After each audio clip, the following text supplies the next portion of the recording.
everybody, and welcome to the Buckeye Bro Show. This is a show where I talk to you about Buckeye football, Buckeye basketball, and Buckeye things, and other sports and teams as we see fit.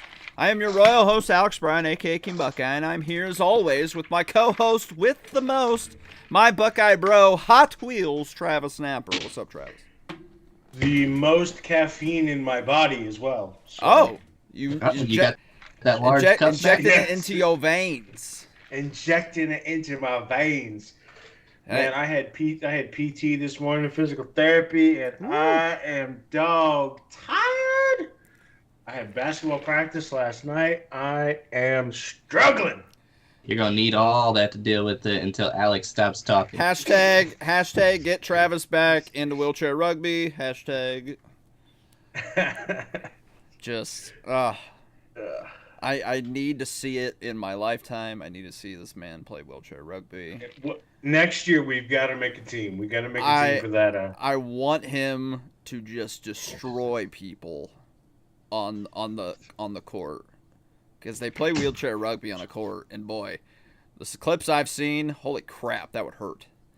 That would really hurt. So I just need to see Travis body somebody. Yeah, it's fun. Yeah. And also with us, our other Buckeye Bro. He is the guy with the sports supply, right where the sports guy, Ryan Hill. What's up, Ryan? Your boy is finally starting to feel better. It's been like a whole month of on and off being sick, but finally decided to suck it up and go get checked out this past Monday. And Smart. got some medicine now and starting to get back on the up and up and feel better, getting my energy back. So. Oh, maybe that's why I'm miserable. Ryan's happy. Ryan's happy, so I'm miserable. with. This makes so much more sense. Ouch. I used to send all my misery to Logan, but it seems like it's passing off to you now. Well, send it back to Logan.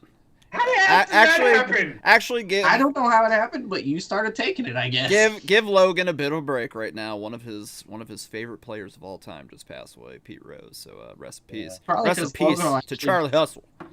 Yeah. It's also probably because Logan will actually go get chicken wings with me every once in a while. Yeah, it's true.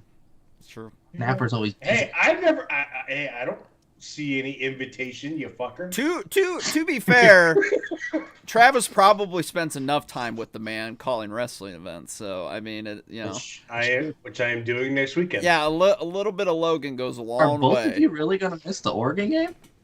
Yeah, I guess. I don't know. My vacation's up in the air now. Maybe I'll actually get to watch it, but I don't know. Uh-oh. I'm gonna miss it. But yeah, he's gonna be. So we're gonna have to. One or two of us are gonna have to keep Travis up to date or something. I'm gonna have to go on Amazon and put or buy like a little stand for my phone, and then just stick it on the front of the table, which we're not on camera anyway, so nobody will know, and just have it playing There on you my go. phone. You're gonna have to. He's gonna start calling the match, and the next thing you know, he's gonna be like, Travion Henderson! Score! And everybody's gonna be like, wait, what happened? What happened? Henderson! Travion Henderson scored! Yeah. Anywho. It's in Ohio, so they'll understand. Hey, worst case scenario, I put it on a demo reel, I send it to Ohio State. That's fair. Absolutely. That's absolutely fair. You know, they need to get you at a position down there somehow, some way. But anyway, tonight's show, we're going to recap that Sparty game that happened, give you the good, bad, and the ugly per usual. Then we will talk about the Iowa game. We're actually going to have an Iowa fan on. His name is Brandon, so we'll invite him in when we're ready to talk about some Iowa-Ohio State action. He'll give us our thoughts and feelings on Iowa's team this year and all that good stuff. So it'll be good to hear from the other side of the fence, which we don't get to do all too often. Then we'll have the Ryan rundown per usual, and then we'll talk about what we learned in college football this past weekend. Boy, that night game, not Ohio State's, but the other night game, boy, a lot to learn from that, so we'll get into that. The college football dead or alive list this week, a lot of more dead teams after this past weekend. So we'll get into that. Then we'll have Hot Wheels Hot Takes per usual. Keen's Wrath tonight. And if you know me, you know what I'm going to talk about tonight. I wonder. So, yeah, we're going to have that real quick. Then we're going to talk about Curt Cignetti, Indiana's head coach. is he making them legit? We're going to talk about that. Then we'll finish off the show talking about the Big Ten and the SEC wanting 4 automatic bids each in the new contract for the college football playoff that starts in 2026, I believe. So we'll talk about that, and then we'll finish off with rapid-fire picks and a Wolverine whiff. Sound good? Yeah. All right, let's hit it. So, Sparty. We went first road game of the year. Ohio State goes up there. Handles business as we would think. Not very happy with the score. I'm not going to lie to you. I was hoping for better. I think we cost ourselves a lot of points there. But 38-7, can't really be too mad at it, I guess. Obviously, once again, Ohio State starts very slow on both sides of the ball, but especially on defense again. Then in the second quarter, Ohio State's offense really got going a lot more, scoring 21. And we almost had MSU in position to score another touchdown on us. Thankfully, a penalty saved us on Sparty there. But they would score. We would go into halftime up 28-7, and then we would have another second half shutout of our opponent while we scored 14 more in the third to make that 38-7 score. Will Howard would go 21 for 31, 244 yards, 2 touchdowns, in an absolutely atrocious pick. Absolutely atrocious interception thrown by him. Aaron Childs for MSU, he actually had a way better game than he did the previous week against Boston College. He would throw 13 of 19, 167 yards, 1 touchdown, and 1 pick. I believe he fumbled too, or was that the running back? Was that him? I think he did. Okay. Yeah, somebody fumbled. Yes, he fumbled. Travion I think they both fumbled. Did they? No, just the one. Okay. Just Childs. All right. Childs fumbled, and then their tight end fumbled. That was the other one. Got you. Okay. Yes, Childs did. Travion Henderson would be your leading rusher, 7 carries for 69 yards. Quinshon Junkins, 11 carries for 54 yards, neither of which scored a touchdown. Your rushing touchdowns go to Jeremiah Smith and Will Howard this week. So, top 2 running backs don't get a tutty, but top wide receiver and QB1 both get a rushing touchdown. That's good to see. Sparty's leading rusher would be K'Ron Lynch Adams. That's a mouthful. 9 carries, 35 yards for him. And Emeka Egbuka, once again, the top receiver, 7 receptions, 96 yards, and 1 tutty. Jeremiah Smith, of course. Background. 5 receptions, 83 yards, 1 tutty for him from Devin Brown. So, Shocker. yeah, Devin Brown threw the tutty. And MSU's leading receiver, Jerron Glover, 4 receptions, 53 yards, and 1 tutty for him. So, Ryan, I'll start with you. Give me the good, the bad, and the ugly. The ugly, you kind of touched on it already there, was that interception thrown by Will Howard there in this game. I mean, he just basically launched it straight to the Sparty defense. And I thought, that looked like it was going to the house, right? I think that was one that they kind of took back pretty far. Pretty far, here we go. and we tackled them. Yeah. Thankfully. Yeah, I think they got inside the red zone on that interception. So, Yeah. But yeah, it was just an atrocious one. He's had a bad pass pretty much in every game. I mean, you had like that week 1 where he kind of did like that backwards lateral to Travion Henderson where he threw it behind him. Yeah. You know, Travion bailed him out there, and then I think he had the interception last week where he was throwing it up to Jeremiah Smith. That one you kind of can go either way on, but like, I want to see him try to clean that up a little bit. I mean, I know it's 1 interception, but it's 1 interception against a team that's not that great in Sparty. But when you play in the likes of Oregon and Penn State getting into the playoffs, that 1 interception could go a long way. So he plays a fairly clean game. I like what I've seen out of Will Howard so far, but there's always that 1 or 2 a game where it's like, oh my goodness, what are we thinking with that pass?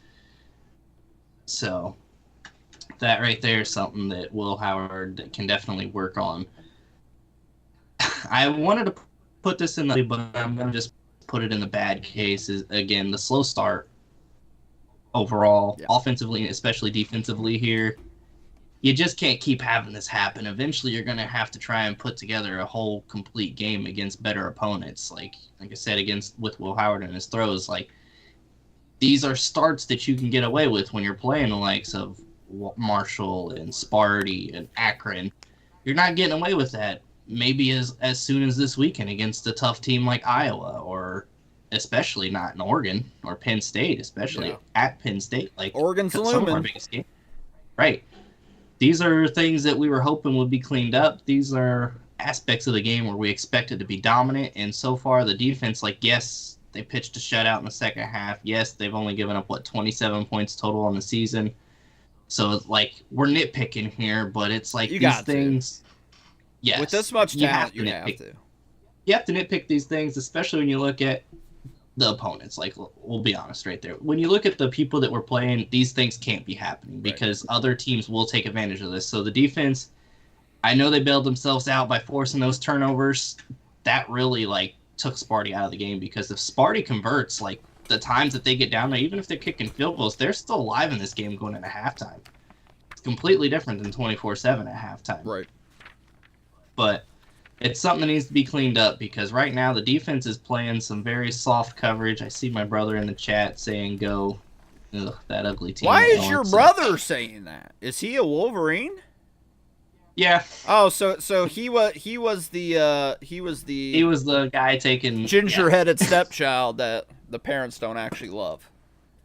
Exactly. Oh God. Yeah, he was the one that was trying to record our sideline. Disgusting. Exactly. Absolutely vile. Listen. I truly think he just does it to spite me. If I had a sibling that openly rooted for the team up north, that they wouldn't be my sibling. I actually would do everything behind their back to get all the inheritance, just so they are left with nothing. It gets worse. His NFL team, the Green Bay Packers. Okay, he's at least smart there. Right? He made one good choice.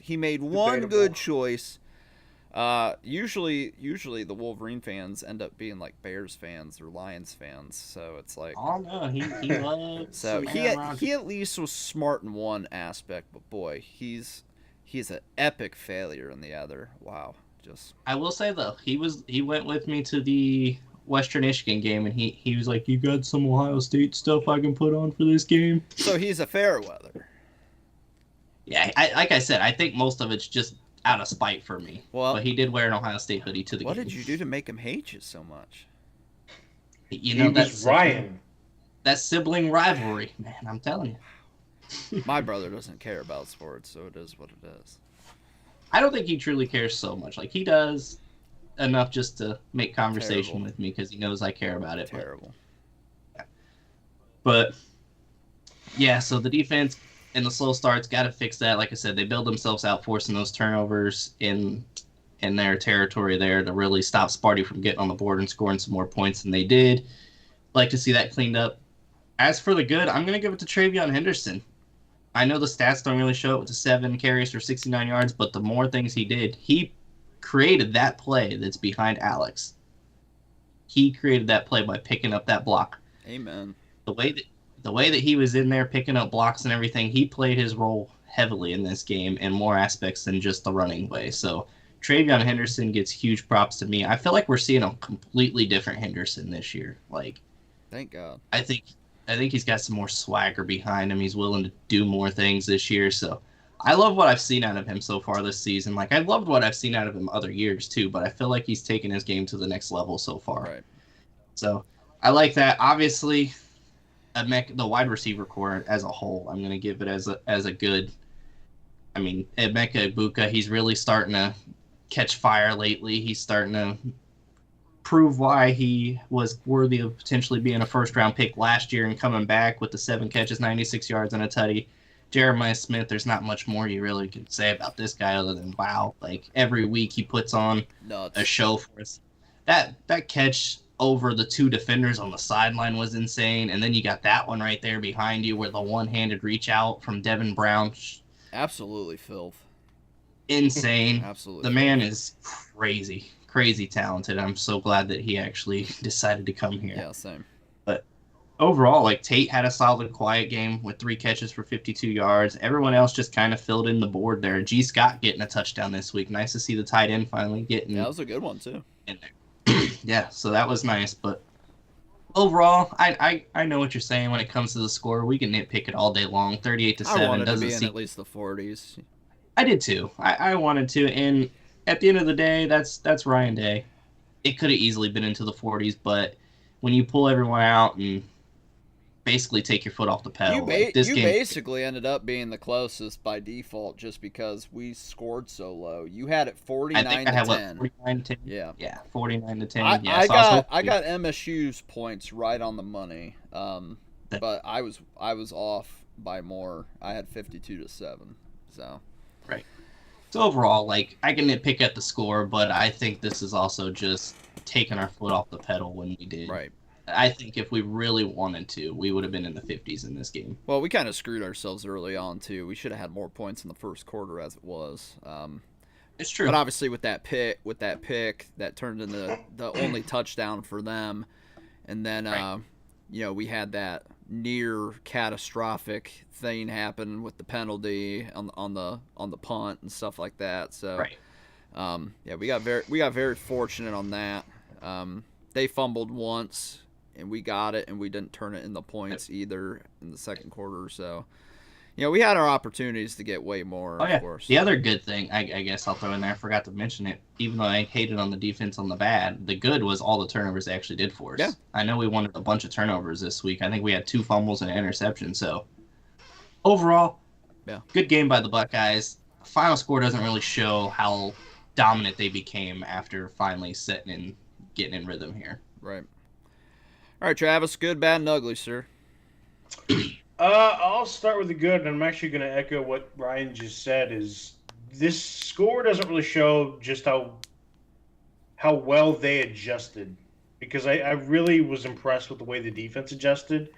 I know they gave up points and all, and that sucks. But at the end of the day, the couple turnovers that they did get, they did make this team pay. I appreciate the fact that they still had a bend, don't break attitude. I know they gave up the touchdown and whatever, but at the same time, how many times, like Ryan said, that they kind of got pushed on their heels, got pushed into the red zone, and came up with not only just stops, but turnovers. That is a good sign of a defense that can correct its mistakes and can improve on a drive. And if we can keep that going, yeah, there's going to be teams that are going to score on us. There's no doubt about it. When you get into the teams like the Oregons and the team up north, they're probably going to score on us for stuff like that. Whenever you have runs like we had in that game, or certain passes where they were kind of just playing within the zone that the defense was playing in and kind of just picking apart little zones.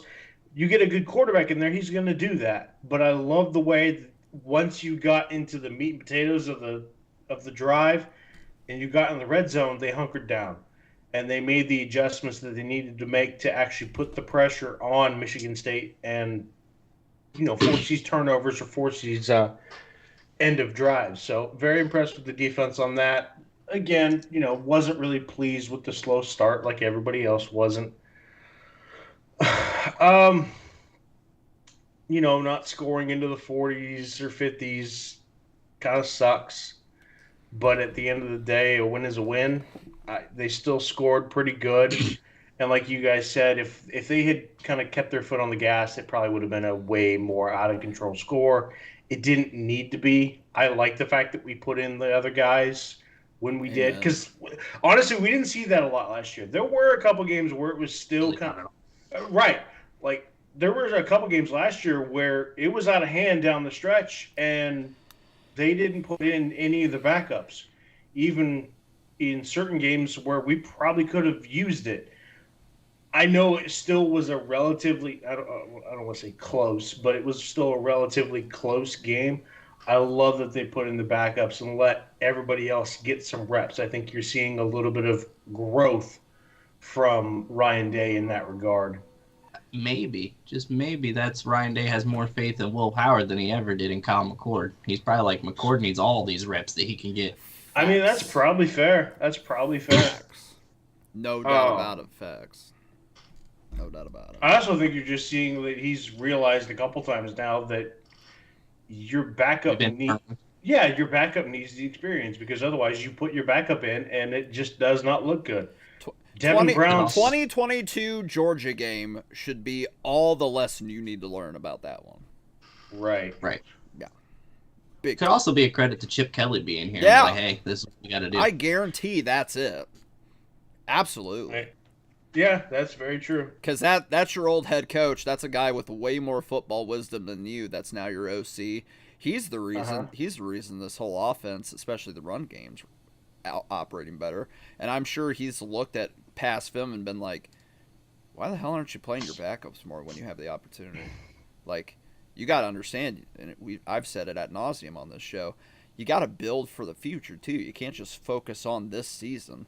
And it goes with this season too. Like, if one of your guys goes down, it's important to get somebody else reps when you can. So if that comes, like 2014, for Christ's sakes, when that comes to time to put somebody else in, they're ready to go.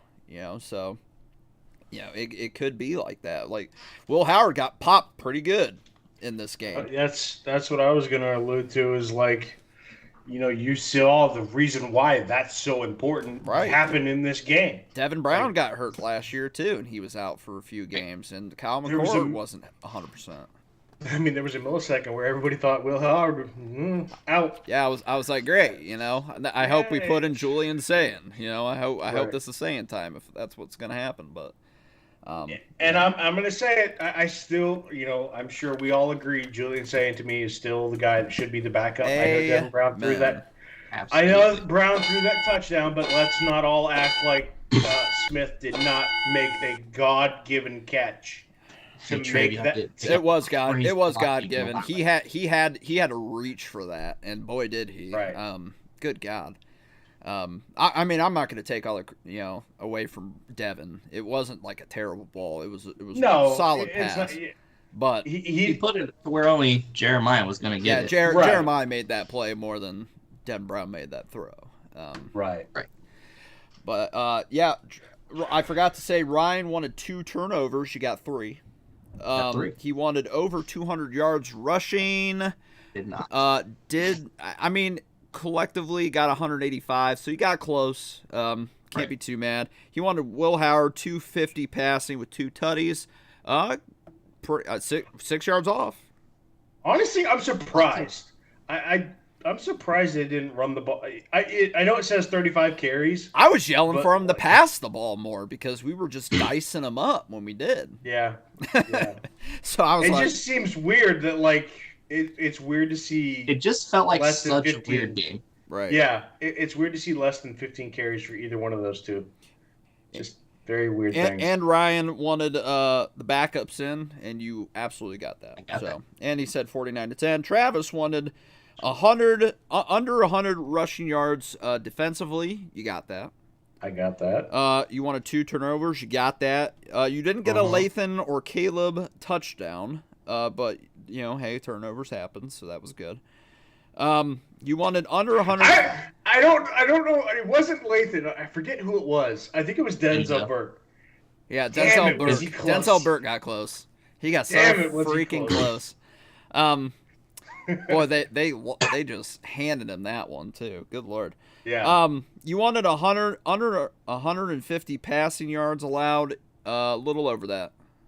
About 50 yards over that. You wanted a Childs only had 167 though, so I'll take that. Right. You wanted the run game to mimic the previous week. Didn't get that, but hey, it is what it is. Don't throw a pick. Sorry, that happened. And you said between 250 and 300 passing yards. Pretty close. Yeah. All right.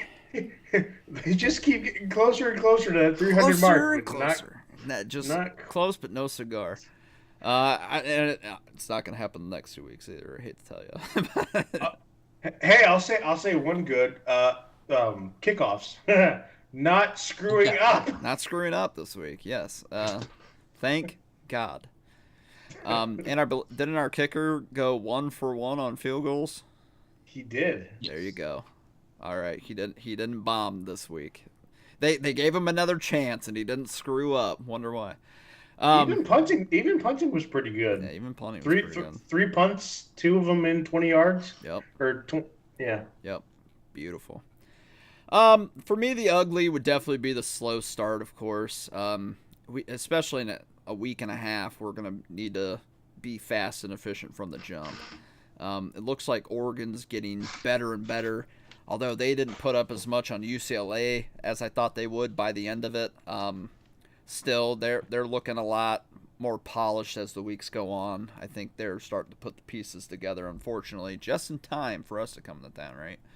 But obviously, they're going to play the Spartan team Friday. So we get to at least see them against a like opponent that we've already played, just to kind of gauge what we're up against. Is that one here at Sparty too? I think it is. Correct me if I'm wrong, but I think it might be. Which one? No, it's at Oregon. Damn. So same venue for us, you know. So we'll get to see Sparty go up against them in Oregon and see if maybe Sparty can make them struggle a little bit. Who knows? Same spread, 23.5. Aaron Childs, obviously was at Oregon State last year. I don't remember how that game went. 2023. Let me look here. Oregon State Beavers football team, 2023. They lost to Oregon 31-7 last year. So I don't know. But didn't DJ start? Yeah, I don't know if he was. Yeah, I don't think he was the quarterback. DJ Uiagalelei was, but he's at least familiar with Oregon, having seen them before. Maybe, just maybe, Sparty will put up a good game against them. Who knows? But we all know that doesn't matter anyway. We beat the crap out of Sparty one week, and then the next week we went up to Ann Arbor and didn't win because we got cheated against. Right.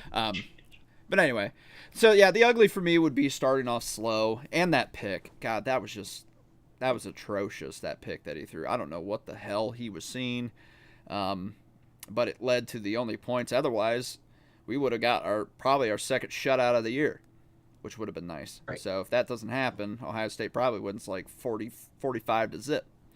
So that sucks, but you know, Will Howard will learn from that. The good I would say is the turnovers. Thank God those are back. Got to get more of those. And I'll also give a good nod to Jack and JT. They both were top 3 in tackles for the team, and one of them had a sack. JT Tuimoloau did. Jack Sawyer had 5 tackles. JT Tuimoloau had 3. So they showed up. So I'll give them a good. Bad, even though Sonny Styles had 6 total tackles and a sack, boy, he was out of place a lot in this game, and they were attacking him. And I'll also give a bad to Davidson Igbinosun, because that guy is just that was someone that I had marked down. I forgot to mention. Was getting kind of burnt.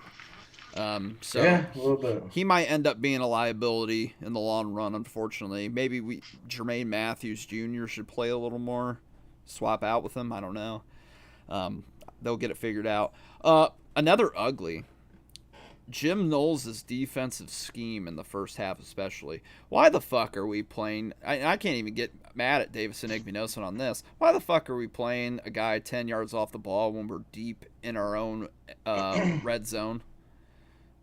When every time, like, of course he wasn't there to make a play to stop that touchdown from happening, because he was told to play 10 yards off the fucking snap when we're backed up in our own fucking end zone.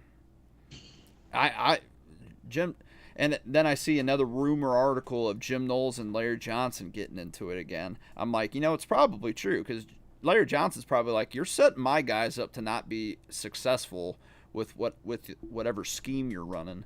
And then we got guys playing 10 yards off the ball for no fucking reason when they don't need to be.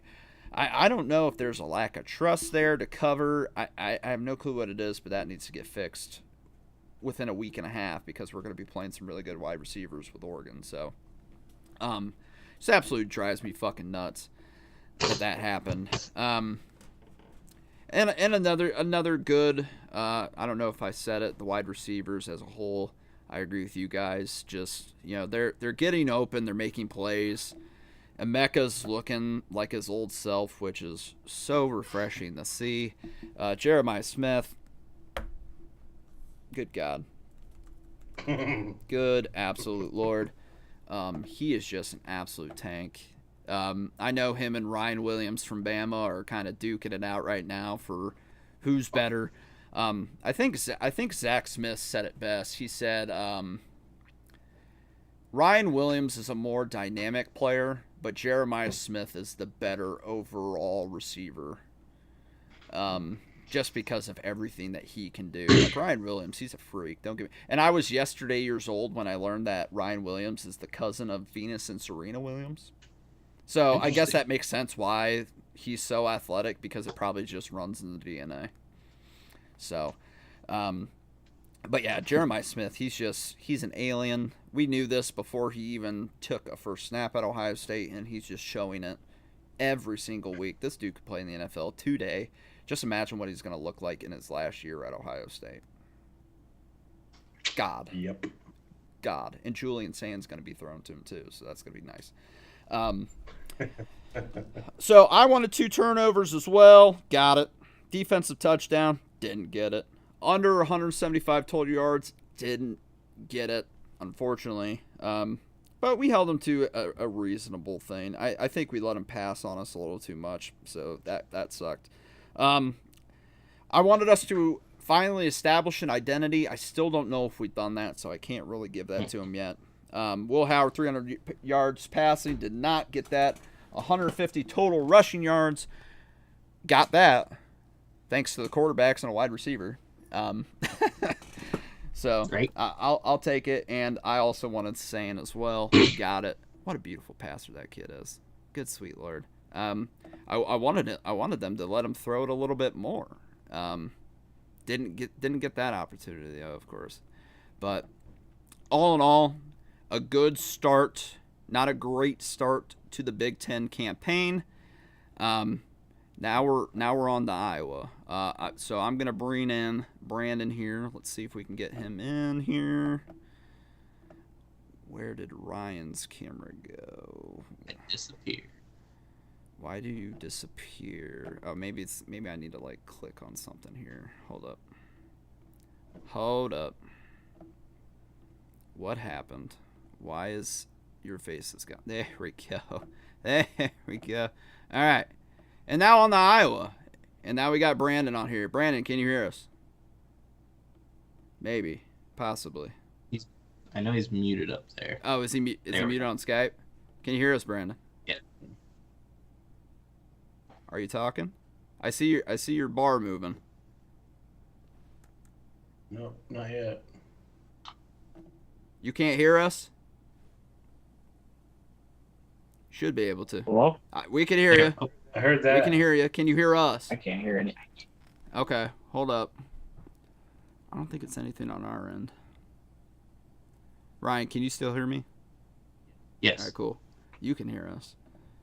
The screen should be shared for him to hear us there. He could hear me yesterday. So I don't know what's going on. We can hear him though, correct? I did when he spoke Yeah, there, I yeah. did when he spoke as well. Dude, I cannot hear anything. Maybe try taking the earbuds out. Maybe your earbuds aren't connected. Take your earbuds. Unhook them. Here, hold up. It might be his sound settings on his laptop. I've been there. Changing yours. Try taking out your earbuds. Let's see if I can see. Technical difficulties, gotta love them. You can How about hear now? us? I got you. We can hear you. We can hear you. Still can't hear. Take your earbud out. Look at my message.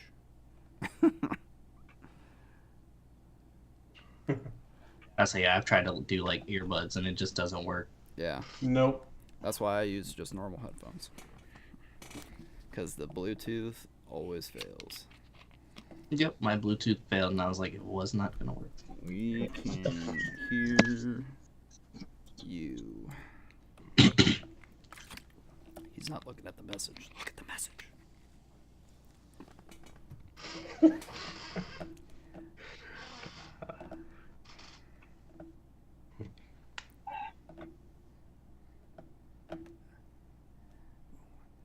It's got to be the earbuds. Brandon. That's it. Yeah, that's exactly. If somebody's in the comments, message or call Brandon and tell him to take his earbud out and unhook those, because that'll probably help. Just talk to me straight up with the laptop,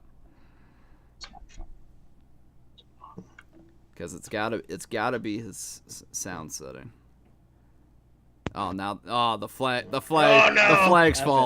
Oh no, the flag's falling. Can you hear us?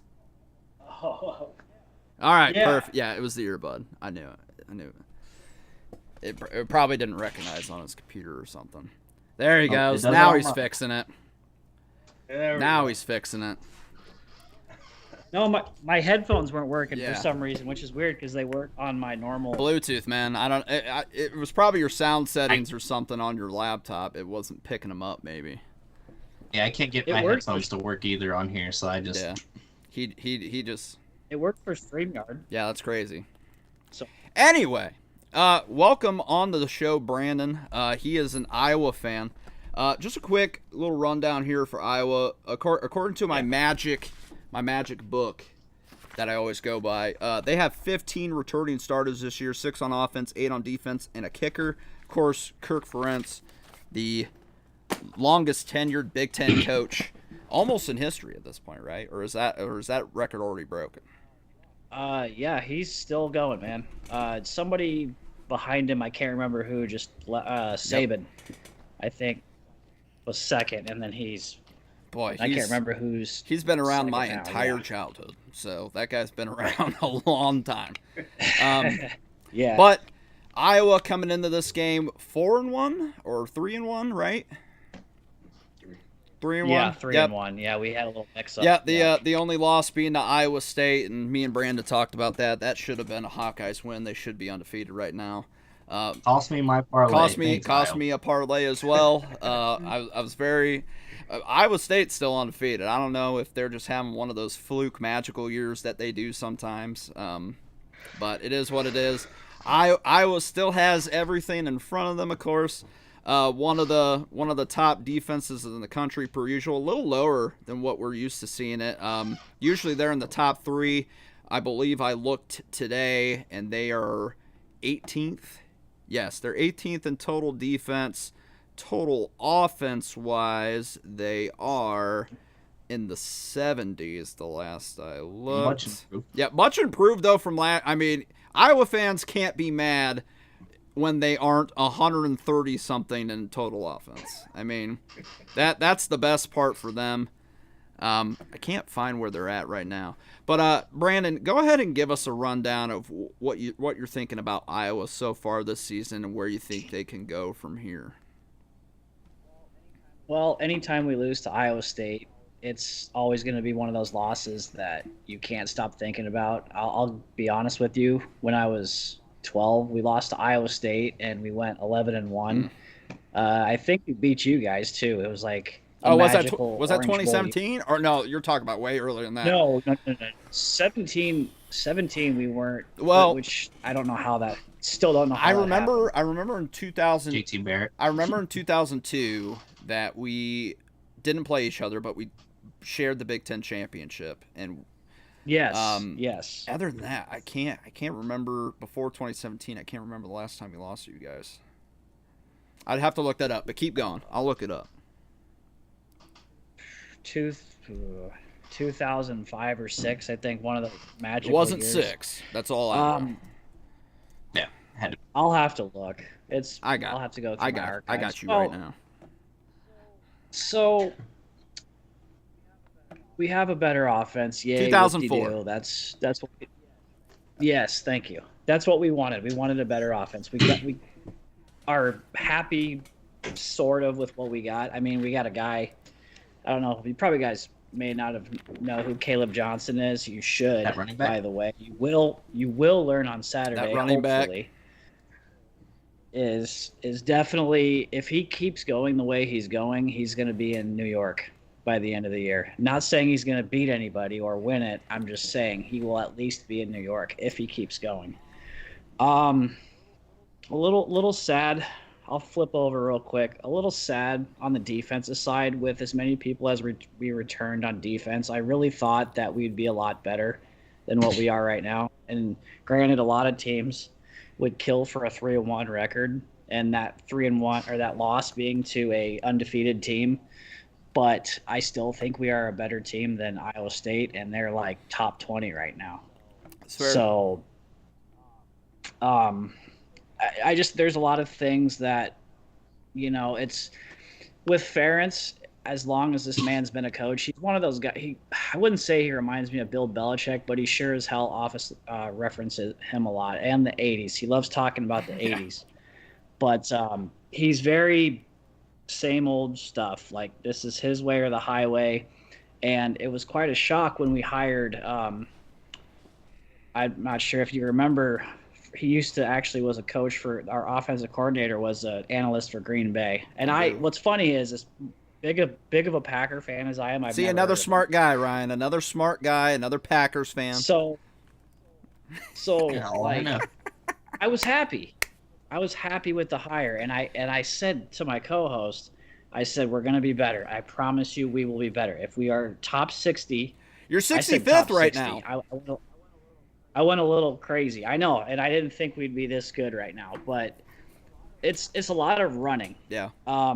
There's a lot of the offense. There's Classic a lot of running. Iowa. Typical. And then a lot of, I think you guys run a lot of screens too? We love to run the wide receiver Not screen. so much this year. Yeah. And they're actually, and by the way, action. that's another good I didn't mention for the Sparty game. Wide receiver perimeter blocking. Holy fuck, it's here. Thank you, Hey, Booker thank has you, Chip improved Kelly. so much. Thank you, Chip Kelly. Oh my god. Anyway, No, it's good, man. So we love the play action. We love running the ball up the middle, and we love screens. We just like you guys. We love. I mean, that's what I noticed the other day. Anyway, I just screenplay. We love doing that. Or tight end out route. Like you guys, like you guys 2 or are 3 fucking yards. tight ends. Good God. They always Tight end have some you. great tight ends, At one point, we were offensive line Yeah. You got. but I don't know what happened to that. Yeah, you guys had a lot of them. Well, I mean, when you got a guy that comes from Bama, flips to you guys, and flips back to Bama, it's Bama's fault. We're just gonna blame Bama. That's what we're gonna do. I'll tell you what. In the future, I will send you some. If I remember, I will send you some stuff, and then you'll think. You'll think that we're the victims. I have no doubt. It's ridiculous. I what hate happened. these kids that are doing this crap. It's like, why would you ever want them on your team when they're just flip floppers? It just drives me nuts. Pretty sure somebody just quit too. I can't remember exactly who it was, but there's more kids quitting. Somebody on Indiana just said, "I'm up and out," and I'm like, "You guys are 5-0. Like, why are you leaving a 5-0 team right now? Make it make sense. Make it make sense." NIL killing the sport we love, which shocker, but that's the new age. But our defense has definitely taken a step back. I'm actually really disappointed in our secondary right now. A lot of the reasons why we lost to Iowa State was there was one play that was like a 75-yarder, and it was over the top, just beautiful, crisp. Couldn't ask for a more sweeter pass than that was. But just a lot of big plays we've been giving up, and we normally don't give up a lot of big plays. The rush defense has been pretty good. Special teams, we all obviously the slogan punting is winning. Not so much this year because we have a freshman punter. You don't have that. You don't have that good one anymore. That like really super good one you had last year. What was his name? Yeah, Corey Taylor. Boy, he's a Care Bear now, so he's out of sight, out of mind. I don't care about him that's anymore. right. He went to the Bears. Oh God, fuck. Yeah. I don't play. I don't play that crap. If they go somewhere, Hey, listen. then It broke my heart for a long time watching Justin Fields be a Chicago Bear, and now he's a Pittsburgh Steeler, so I can like him. And that breaks my heart even more. Yeah, but you know what? You'll get over it because he's in a better place. You'll be all right. Yes, he is. Yes, he is. But Amen. give us some keys to the game for Iowa. What does Iowa got to do to beat the Ohio State Buckeyes this weekend in Columbus? Oh, God. What is there to do? To be honestly, I think you guys are damn near unstoppable. I don't know if we're unstoppable. I like hearing that, but I don't. Oh, God. I think you. I mean, I had you in my preseason pick. I had you guys losing to the team that just lost last Saturday. So now I have to flip that, and Alabama and frickin' Oh, Ohio you had us State losing to Georgia title. for the Natty? I had you. Yeah, That's Georgia. right. We all had Ohio State, Georgia, and our Natties too, but of course we went biased. But I'll be fair. I'll be fair. Just do what Iowa does best: run the damn ball, win in the trenches, and don't give up the big plays. I mean, you guys are some killers right now, especially like your wide receivers. And correct me if I'm wrong, but I was listening to a podcast. Local had a Ohio State writer. I can't remember what his name was, but he said is your weakest link right now your linebackers. You would say on defense. Yeah, I'd say, and I'd only say that because I think Sonny Styles, he started out great, but I think there's still just a big learning curve there for him. Honestly, to be honest with you, our best linebacker is Arvell Reese, who is a backup. Yes. Okay. He's great. He needs more playing time. Cody Simon's pretty solid. He's better than Tough Borland. He's better than Eichenberg. So I'll take it. But Sonny, the problem is we're supposed to have this jack position, which is basically like a linebacker D-end hybrid. And we just don't use it all of a sudden, where he would be like perfect for it. And it's just like Jim Knowles just won't go away from that 4-2-5 a little bit to make it like a 3-3-5 or a 4-3 or something. He just won't do it. So it is what it is. We'll use Sonny at I mean, I really don't see us winning. I don't even see us making it a close game. Like I think maybe the first quarter, or like a quarter and a half, is as close as it's gonna get, and then it's just gonna get. You know who you remind me of? Play out like that one with CJ here. What's up, dude? You know who you remind me of? Yeah. Do you know Kyle Golick, who's part of College Football Dogs? He's a Penn State fan. He's relatively new to College Football Dogs. Yeah. He is a brutally honest Penn State fan. You remind me of him, just the Hawkeye version. You're a brutally honest Hawkeye. I'm a pessimist, dude. I'm very. Hey, listen. Hey, listen. Being a Packers fan and a Buckeyes fan, I get it. You should see our group chat. I put up with them for the second a team quite scores a on lot. us, I say, "Oh, fuck this team. They suck." I'm over it. 5 minutes into the game, yeah. and I'm getting every little mistake we make, Screw this it's Throw the world team ending. away. So I totally understand being a pessimist because. But you would have hated us like the last 2 years. Actually, you probably would have blocked me on all social media if you would have talked to me last. I was couple praying years. for you guys to 'Cause beat the I would've been Wolverines a couple times. I was like, "Fuck, do it." Actually, the funny thing is, like, you guys are like the only ones out of the. I'm sorry to say this. I know you hate Michigan, and Penn State too. But like, out of the top three, out of the traditional Big Ten, Michigan's usually the one that we mess up all the time. Penn State, it used to be back in like the 2000s and early 2010s, but now it's just obviously last year with the 31-0 loss in Happy Valley, and that was a whiteout game. I think it's going to be. I'm old similar. enough to remember the end of Tressel's era where we survived you guys 2 years in a row on a game-winning kick. So yeah, I'm obviously old enough to remember 2017, one of the biggest nightmare games I've ever watched, where tight end just tight ended us all fucking game, and we couldn't stop it to save our lives. Pick six to start the game. JT Barrett's worst game of his entire career after the best game of his entire career. God, I for a week I just got to rub it in people's faces that JT came in clutch, and then it just got all ruined in one Saturday. I was like, shit, of course. tell you what. My favorite. Might as well talk high on you guys. My favorite Buckeye I've ever seen live was Andy Katzenmoyer. Brute. Absolute brute. And then second would be David Boston. He was amazing.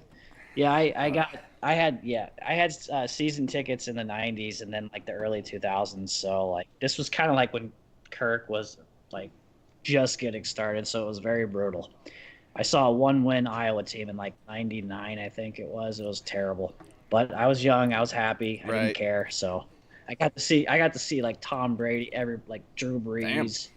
But then we get older, and then our teams start to affect our health a lot more. So, yes. My year is made true. or broken by if we beat the Wolverines or not. So I've had a rough 3 years. I don't care about any other week. They cheated. You'll get them this year. If we don't, I already told my dad we're staying behind in Columbus and helping Ryan Day pack his office. Well, hey, you know what? I just thought of something. So another key to victory is hopefully your guys' mental game is thinking in Eugene, Oregon. Yeah. And you're not thinking about true. Iowa. That's true. That's something I was thinking about. You guys got a but quarterback that's still. beaten us before. He cheated. Well, He cheated to beat us. yeah, But he beat us. So he's okay. I'm not a he big fan of sucks. Cade. The fact that we anymore, lost so. to him will forever, even if they cheated, the fact that we lost to them will forever just make me sick. He sucks. JJ McCarthy isn't that great either, so. But that's a whole other topic of conversation. I'm just kind of wish he was quarterback. Now, I'm just glad that JJ McCarthy will never start a game for the Minnesota Vikings, and he'll be considered a bust. So that'll be pretty sweet. Their time's coming, man. You bet. I hope it's against Washington this weekend, but I can't rely on them because they're not exactly that great either. So, but Minnesota wasn't either, and we'll get into that later. Nope. We'll get into that later. Oh yeah. But yeah, give us a score prediction. What do you realistically think this game's going to be? 42-10, Ohio State. It's going to be Fair. a blowout. Fair. Just this was a loss in my preseason prediction anyway. I mean, I had us going 10-2, but as now it's 9-3 because we lost to those turds. Who else you losing to? Us and who? Michigan State. We never play well there. That's our thing. I think you beat Just them. something about going to East Lansing. We never play well. I think you beat them. In East. I think you still go 10-2. I hope so. Well, I was talking to Brandon yesterday, setting stuff up for today. I told him I had Iowa at 10-2 in the preseason predictions that we did, and I had them losing to us in Maryland. I think you beat Maryland now, so I think you could go 11-1. Should. You could very well go 11-1, and that would get you in the college football playoff. Well, that would put them at beating us if they go 11-1. No. Yeah. Yeah. Yeah. Oh yeah. Yeah, I'm they're sorry. already 10-2. up. Yeah, I don't want that. 10-2. 10-2. You could still. I'm like, is Alex gonna? I switch keep it forgetting here? the Iowa State game. Even though we talked about it. I wish I could forget, man. But Wish I could 10-2 in this era could still get you in the college football playoff. I wonder what I have. I'm Just a lot of teams have For to get sure. beat. For sure. Yeah. So But yeah, 42. and Iowa If we score 9-3. 42 against Iowa's defense, I'm happy. I would be very happy with that. if this was last year, I would have said something like 28-10. But Right. this Oh, year, yeah. you're definitely gonna put. They're the big play Right. thing, and you guys have the ball. Like a Stop couple them. years ago when we faced you at Columbus and we struggled with you for like 2.5 quarters and then ended up making that game like a blowout. I was shocked by that. I was like, we put up 50-some on Iowa's defense. We're gonna beat the team up north, and then they cheated again and then beat us at home. So, yeah. Oh yeah, I had you guys So- beating them badly too. Uh, Already. All right, Ryan. Give us your keys. What do you want to see? What do you think's gonna happen? Yeah, I mean, Iowa's coming in with another good defense here. I mean, they're ranked 18th, but they have a top 5 rush defense here, so that's gonna be the first tall task for our two-headed running back room here to try and Yeah, it is. break free and make some plays here. So I want to see what our running backs and offensive line can do against a great front here from Iowa. It's going to be the biggest test of the season, coming off of Sparty here too. So, and it's a great matchup for us heading into the Oregon game. I like being able to see where our offense can stand against a really good defense. So, looking forward to that matchup, seeing what the running backs can do. But like Brandon said, I mean, it seems like if there is a weakness for them, it's attacking down the sidelines and everything. So I'd like to see Will Howard try and get out there and attack. He's got to throw it downfield. Yeah, that's he's one got to thing be Will willing to Howard throw it lacks. downfield. No more 20 yards or less. You got to get it down the field. Yep. Get it in the hands of Jeremiah Smith. Keep Big Buka going. Keep that streak going. I mean, he's been on fire as of late. So I'd like to see them try and get that going. I really want to stop their running back. I heard his little remarks this week. He didn't come to Ohio State because he wanted to go somewhere else so he could beat Ohio State. Well, we didn't offer him, and he said even if we did offer him, he wouldn't come. Right.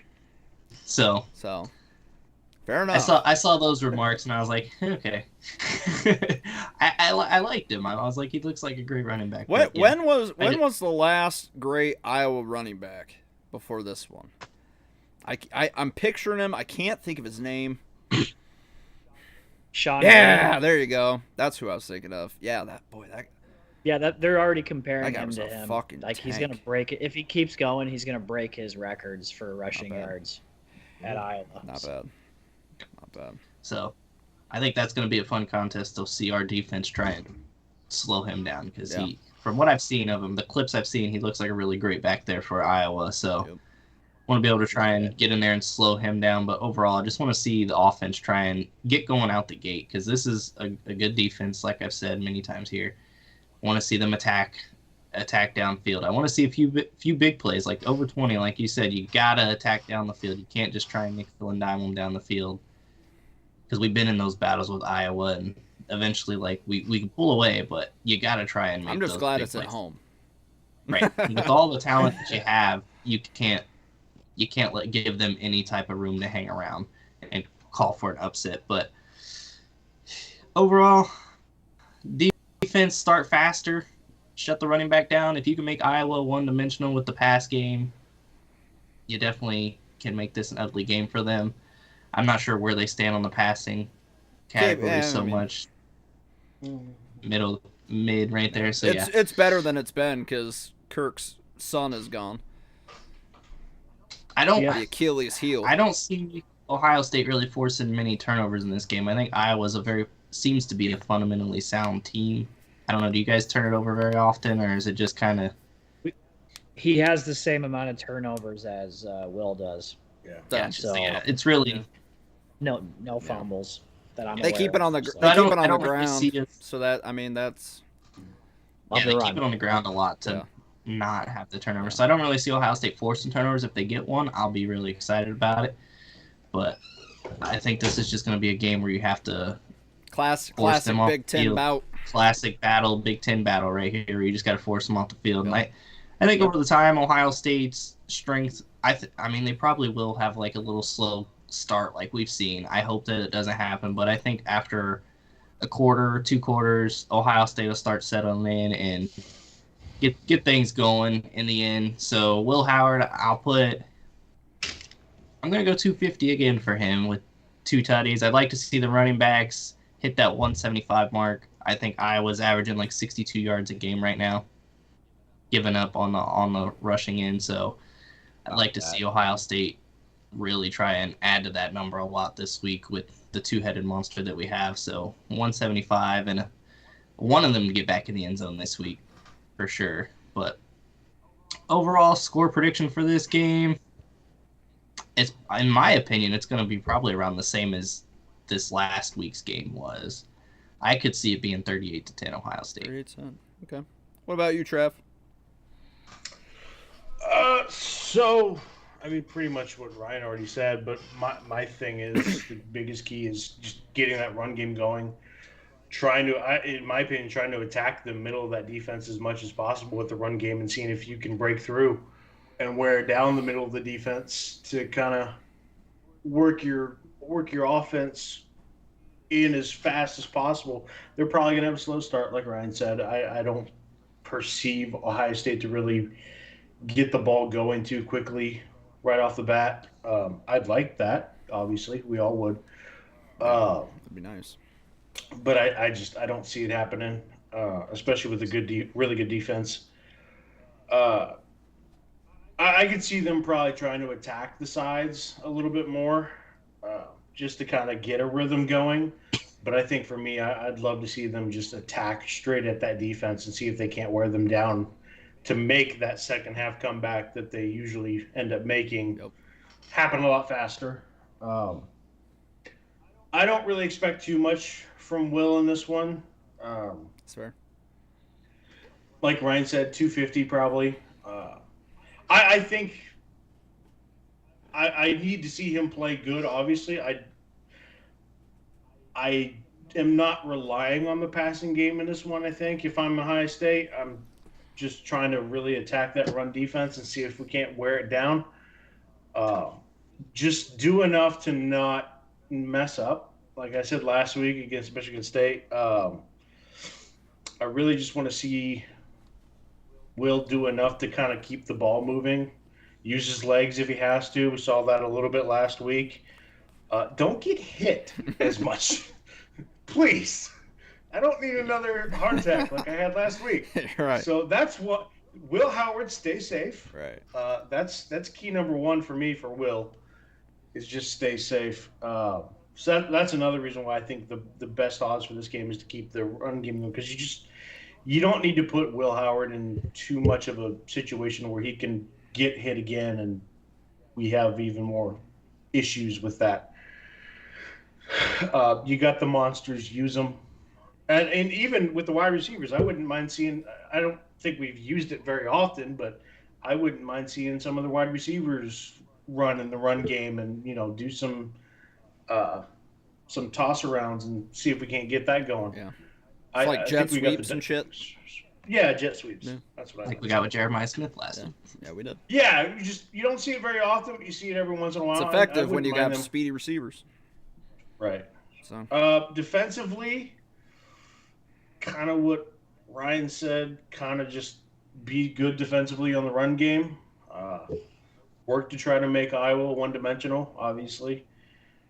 Really put an emphasis, we talked about it. The middle of the defense is kind of where it needs to get better, at least. This is going to be a similar game plan defensively that we'll probably end up using against the team up north. Really sell out to stop the run and keep tight ends in check. The only thing I worry about that, I really just don't want to see them completely sell out for the run. Because we saw what happened even in the team at North game. We saw how that happened, and I'm not entirely sure how that's going to work out in this game. But like we've seen how sometimes when we sell out for the run too much, it ends up really hurting us down the stretch of the game. So I think there needs to be a good mix of it. If you want to sell out early in the game, I think that's fine, and kind of wear them down as much as they try to wear you down in the run game. Right.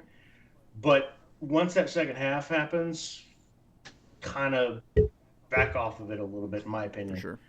And just kind of play to your strengths. Because, like I said, in that team up north game, we saw how much that kind of hurt the defense. And I don't want to see that again, both in this game and that game. Amen. I agree with Ryan. I don't know if they're going to get really any turnovers. If anything, they might force a couple fumbles like they did against Michigan State if we're lucky, because they had really good luck punching the ball out. I don't know how lucky they're going to be doing that against Iowa, but if you can go for it without completely disrupting the defense or creating situations that put the defense in jeopardy, go for it. Right. I was very pleased with that. Again, just be a bend, don't break. I'm perfectly fine with that. If you want to be a bend, don't break defense, don't bend, don't break. I'm not saying don't bend, don't break. 200 yards, but at the end of the day, if this defense does what it did last week defends the red zone the way that it did last week, I'm I'll be happy with That's that. fair. I'm saying quit letting them pass midfield, damn it. That's the goal. Dude, I wish. That's the dream. I don't know how realistic Almost never that is, happens, but that's the It's dream. not. But I'll take the bend don't break approach for the moment. Trying to think. What did Ryan say for rush yards? 180, 175. 175. Iowa's just got a really great rush defense from what I've seen so far. I'll say 200 yards for rushing. That would be more than great. Because I think they go real run heavy in this game. Give it. I thought 175 was asking for Give a us lot. a score prediction. I'm gonna go. I'll say 40.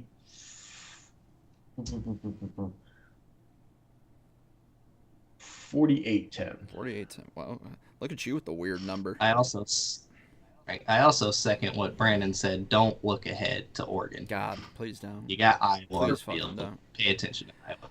Change it to 49. My bad. 49. All right. Cool. My math was off. Yeah, I'll echo all your guys' sentiments there. Just get the run game going as much as possible. I don't expect like a miracle out of it. I'll say if we can get 150 total rushing yards, I'm cool with that. I want Will Howard to get at least 250 again. Just because we're gonna need a mixture of both, I think, and I think we're gonna have an easier time attacking through the air than we are on the ground against this defense. And just, do whatever's necessary. Jeremiah Smith should be able to win some one-on-ones. One guy that Brandon didn't mention that they're probably really missing this year is that Cooper DeJean, because he was really solid for that Iowa defense the last few years. And obviously the secondary isn't what it's been, but it's still an Iowa defense, so you got to take it seriously, of course. If we could hold that running back to under 100 yards, I'll take that. I think he might break 100. Just depends on how our defensive line is able to perform in this one, and if he gets to the second level against those linebackers, they get to screw up. So we can't allow big plays from that guy, or else things could get pretty tight for us pretty quick. So we gotta do really great in rush defense this week. Their wide receivers, I don't really know too much about them. I know that the tight ends. They got that one from Ohio State, don't they? Yes, they do. I was gonna say Caleb Brown. Oh yeah, I forgot he went there. Absent this year. And they still got Eric All, right? Is he there? No, he's gone. All right, well, okay, he's gone. But obviously, we faced Cade McNamara before. Not that he did a ton to us when he was with the team up north, but he handled the ball off pretty well, and that's all he needed to do. So just got to make sure that he doesn't do anything spectacular to beat us. I'd like to see us get a couple sacks, just because he needs to be taught a lesson for cheating against us a few years ago. So I'd like to see him on the ground a couple times at least. And if we can hold Iowa to under, let's say, 175 total yards, I'd be cool with that. And give me one turnover. I'll take one turnover against Iowa with the way they run their offense. Score prediction-wise for me, I think we stay in the 30s again this week, just because their defense is so good. If we end up getting in the 40s, like I said earlier, I'm completely pleased with that. But I think we get in the 30s. I'll go 35-3, Ohio State. 35-3. I'll take that. Well, Brandon, thanks for coming on, man. I appreciate it. I know. Of course, guys. Let us know where to find you. Hawkaholics is your show. I saw the message, the good news in the group chat. So eventually, Hawkaholics will be back on air, which is good to see. But where can we find you in the meantime? Hawkaholics podcast Facebook page, and we got a Twitter. So just those two right now, and we're working on other platforms. It's like hot alcoholics, but it's hot. I love that name. So Yeah, that's solid. Spur of the moment. We like some beer around here, you know. Us Ohioans, we like some beer as well. So, well, thanks for coming on, and after this week, we wish Iowa nothing but the best the rest of the way, of course. Right. And we'll see if the Iowa Hawkeyes can make their first college football playoff. So. Shoot. Do you guys talk basketball? We do. We talk about basketball. We might be more enthused to talk about it more now that Chris Holtman's gone. I tend to be the more chipper one about when it comes to basketball. Yeah, he was way too chipper last year. He had the wool pull over his eyes, and he came back to reality pretty quick. So. January 27th, I think, is Iowa Ohio State. If you need somebody to talk hoops, we might. I'm your guy. I wish we would have knew you last year. We would have talked about the women's side of things because you had the we'll go. Oh, the we'll go. Yeah. So I know we chatted. They're still gonna be good, but they're not gonna. They have a new head coach. You know, the Wagoat's gone. I don't blame her for retiring. After that, I'd be like, it ain't gonna get better than Caden Clark. So. I expected it, and everybody else said, "No, it ain't happening." We here at the Buckeye Bro Show, we're pulling for you guys in both national championship games the last couple years. Thank you. I was so pissed you didn't win one of those. The LSU one was it. It was it. The South Carolina one, I was like, fuck, it's South Carolina. But the LSU one, I was like, he's fucking right there. But it is what it is. Let's hope we have a good game this weekend, and good luck the rest of the way after this weekend, and we'll talk soon. Hell yeah, man. Thanks, no guys. problem. Appreciate it. We're going to go on a commercial break. When we come back, we will talk about what we learned in college football this week on the Buckeye Bro Show. This is the Buckeye Bro Show on the College Football Dogs Media Network.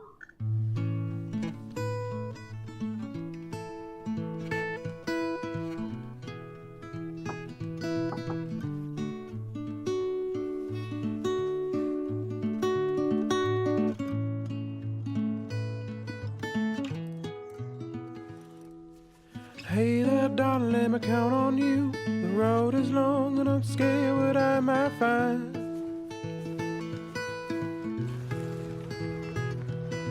Won't you tuck me in and out? Tell me everything's gonna be alright, sweet child. Sweet child. Up in the morning, out that door. Who knows what the world has in store for me?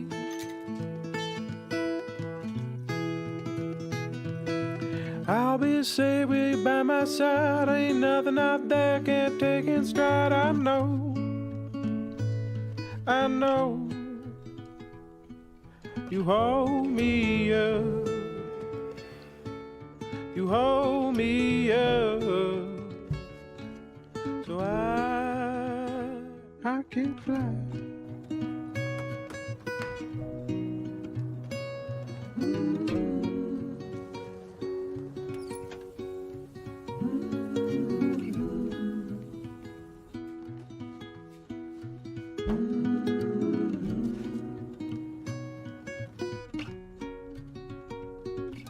When that cold creeps on in and I start to wonder what could have been,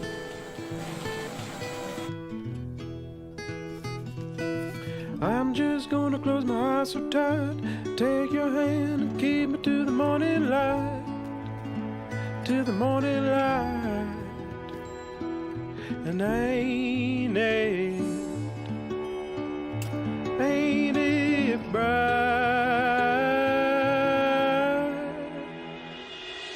You hold me up. You hold me up. You hold me up.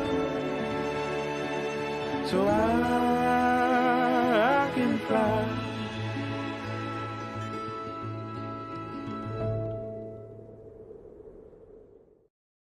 Sound the alarms! Something monstrously merry is coming to town. Introducing Bones Coffee's newest batch. Inspired by the giddy ghouls of Disney Tim Burton's The Nightmare Before Christmas. Nice work, Bones Caddy. Rich premium coffee infused with frighteningly festive flavors. The Pumpkin King, Santa Jack, Frog's Breath, Rough Weather, and Mudslide Boogie. Can't make decisions by yourself? Order them all. Bones also makes a perfectly marvelous gift for everyone on your nice list. And your naughty list. Click the link to get these hauntingly holly jolly flavors delivered right to your door. And it's not just for holidays. Bones has coffee concoctions for all 365 days of the year. Bones Coffee and Disney Tim Burton's The Nightmare Before Christmas. It's terrifyingly tasty. This year, Bones Coffee will be yours! And we are back on the Buckeye Bro Show. Ryan, are you ready for the Ryan Rundown? Let's do it. 10, 9, 8, 7, 6, 5, 4, 3, 2, 1. It is time for the Ryan Rundown. All right, hit us with it. All right, so we'll start with some scores around the college football world last week. Obviously, the game that everyone is still talking about, Bama defeats Georgia 41-34. They led 28-0 in this game and then let Georgia storm all the way back to take the lead before Bama.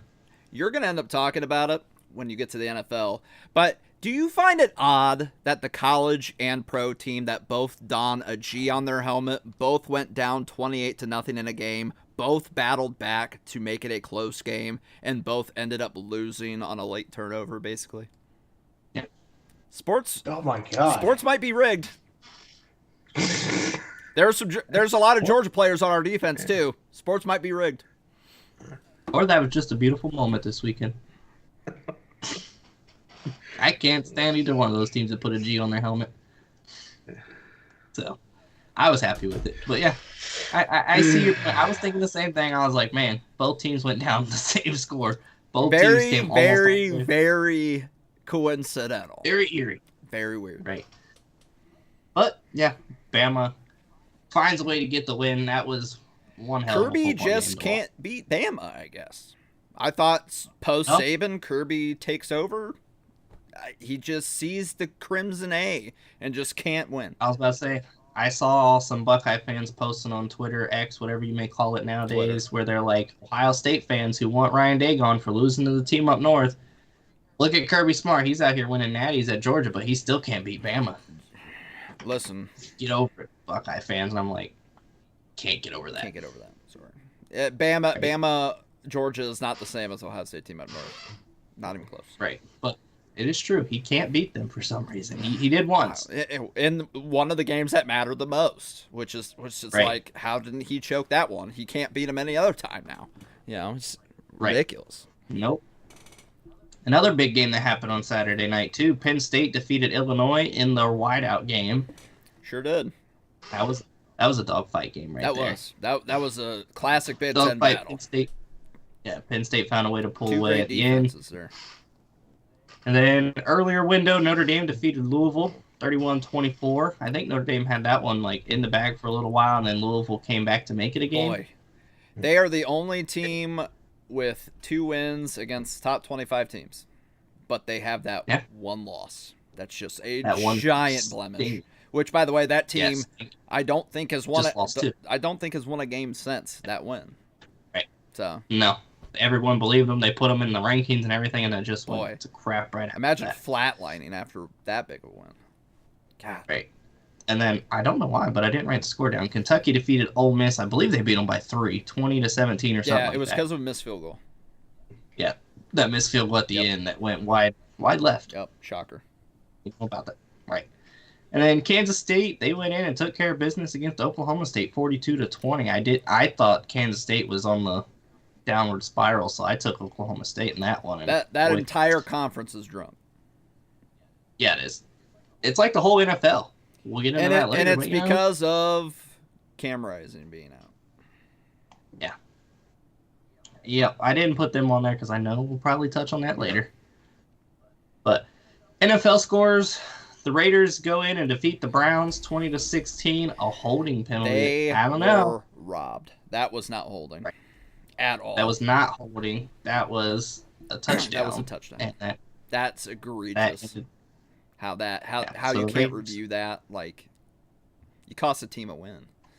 It's ridiculous. cost us rapid fire pick win. Sure did. Sure did. Sure did. So. And then, of course, we all saw this coming. The 49ers steamrolled the Patriots 30-13. We actually hung around a little bit. The score doesn't seem like it. But there was moments where if we just get a score here, like it's a one-possession game. So New England held around as long as they could, but man, that's a bad football team right now. I love that they interviewed Belichick, and he's like, yeah, I don't know what Gerard Mayo's plan is, but I'm sure he's got one. It's like, Bill, you caused all this bullshit. You put everybody. You can't be mad at him because he brought you 6 championships. You can't be mad. I'm not mad at him, but he's just like, I don't know what they're doing in New England with that team. You built it. What do you expect them to do with it? All they had to do was draft Marvin Harrison Jr. Nothing. All they had to do was draft him. Draft who? Marvin Harrison Jr. Marvin Harrison Jr. All they had to do was draft him. And they did. I mean, I'm excited to see Drake May play eventually. I know a lot of Patriot fans are like calling for it now, but I'm not one of them. I said before the beginning of the year that I don't want to see him really take the field at all this season. Fair. I kind of just we rushed Mac Jones out there. Mac Jones looked really good his rookie season, and then Bill went out there and hired all these defensive coordinators to be offensive coordinators and stunted his growth and killed his confidence and everything else. So he might end up playing for the Jags at this point. He just might. I mean, the 0-4 Jaguars. Wow. There's a chance Doug that Mac Jones Peterson pulling his best Urban Meyer impression all of a sudden. Just crazy. Or maybe the Dolphins and the Jags can make a trade, and you could see Mac Jones down there trying to... If Mac Jones got all those pretty ponies for weapons and doesn't utilize that, good God. Oh, yeah, then... Send him packing. Yeah, Brian Dolo. But Mac's a bum. Mac's a bum.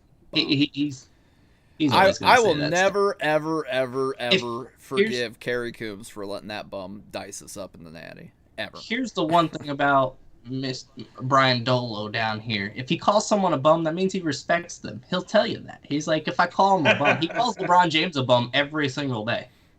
Oh, get that bum out of here, that bum. And he's like, well, I say it because I respect him. Yeah, okay. He's probably going to chime in He later says, and burn say, the jersey. What jersey we burning? My Mac Jones jersey. Oh, yeah, burn it. He laughs at me. The funny part is I bought 2 jerseys after the post Brady era. I bought Mac Jones and Matt Judon, and they're both gone within a couple months. So, yeah. I don't buy a Zeke jersey. Because he a lot of people told me to go out there and buy a Zeke jersey, and I'm just like, at least that one would have been cool to like keep because it's a Buckeye. It would have. I kind of wanted to, but I didn't expect us to utilize him and keep him in the long run. So I was just like, if there's a jersey I'm looking at buying right now, it'd be Christian Gonzalez. Fair. That's why you do what I do. Buy the ones that hurt themselves and keep themselves out of the league for the rest of the year. Shazier. Yeah. There you go. Hey, you know what? He's forever a Steeler though. Right. He is. And then because he can't go anywhere else. True. And then Alex alluded to it earlier. We were going to talk about it. The Vikings defeated the Packers 31-29 after being up 28-0. You know what's funny? After not even just the fact that we pulled a Georgia and the G on the helmet thing, but the fact that Jordan Love rolled up to the game in a Brett Favre jersey and played exactly like him. He sure did. A lot of touchdowns, a lot of picks. Yep. Listen, we made it a game in the end. We played a lot better of a second half, especially defensively. I can't be too mad, but we got a ways to go. I just loved when I was like watching like the first half and seeing on social media all the Packer fans are like, put Malik Willis in. Let's just. Well, and I said that too, only because Jordan he didn't look 100%, and I'm like, maybe we rushed him back. Maybe just put Malik out there.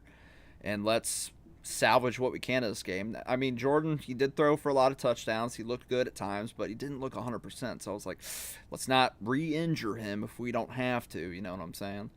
But especially when it was 28-0, I'm like, just get him out of there, you know. But yeah, hey, kudos to him.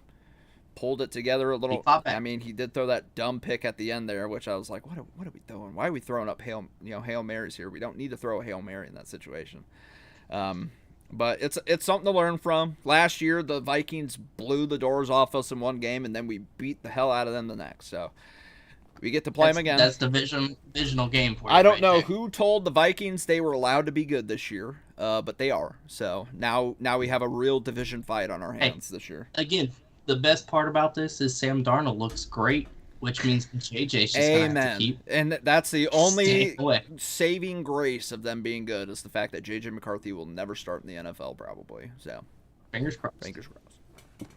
And then this one's for Travis and Mr. Brian Dolo down there in the comments. That bum fake team, the Pittsburgh Steelers. They lose to the Colts. But you know something? Our boy played a really solid game. Yes, he did. did. He did fumble once, and he almost fumbled again. But overall, the numbers were really good, and that's something to build around. And unlike the Bears, the Steelers are smart enough to do that. So. And if not for a penalty, would have let a 2-minute comeback or 2-minute drive. They were driving. So.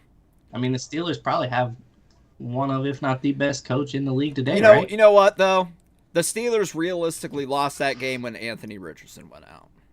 Because Joe Flacco, the Achilles heel of the Pittsburgh Steelers, he comes out there and wins that game for the Colts. So, I mean, the writing was on the wall at that point. But, hey, still leading the division, the Pittsburgh Steelers. So it's true. This one hurts. The Bengals finally get their first win of the season, defeating the Carolina Panthers 34-24. It was fun. I bought the Panthers hype. I really did. Fuck. I know. Andy Dalton. Hey, they made it a game there for a little bit. I mean, they hung around. And then Baltimore just destroys those Buffalo Bills 35-10 on Sunday Night Football. What a game. Baltimore's looking good now. Yeah, all of a sudden they're starting to Derrick Henry, good God. He is everything I thought Ezekiel Elliott was going to be in the pros. But Zeke got in his own way and ruined his own career. And now Derrick Henry's just living out what should be his career. God, he's good. He's good. He's definitely good. He's good. MLB-wise, we got it's playoff baseball. It's October, boys. We're here. The Tigers have officially eliminated the Astros in 2 games. Quick series there. Bye-bye, Astros. Cheaters, bye. Everybody celebrates when the Astros bye. lose. Now it's the Yankees' turn. Come on, Kansas City. Come on. Take them out. Now we got the Tigers versus the... Go ahead, you can say it. The Tigers Indians. Versus the Cleveland Indians. Starting Saturday. Yeah. At what o'clock? 1:08, I think, is first pitch. Yeah, the 3 of the 4 teams are from the Central Division. That's true. So, the Central Division, the toughest division of baseball. You know what's funny? Our division has 3 They as well. were the only... So far, they were the only division to have 4 teams above 500, but accumulatively they still finished below 500 because of the White Sox. Thanks to the White Sox. Crazy. The worst team of all time. Kept the entire division down overall record-wise. See, we got a Braves fan. Got a Braves fan. Yeah. Brian Dolo says, I don't think Zeke's got in his own way. I think Dallas messed that up and thought Dak was it when he was good because of the line and respect. Yeah, he did get in his own way, though, because off-the-field issues got in the way. He gained weight one offseason. He tanked his own. Now, granted, them losing some offensive linemen didn't help him, but he tanked his own career in a lot of ways because of his. And we saw at the end of 2015 Zeke's alter ego, and of course, that whole fake sexual assault thing that he got accused of that ended up on the boat or whatever it was. That ended up being not true, and she just was trying to get money out of him. So, shocker. And then the Mets, they are currently leading the Brewers.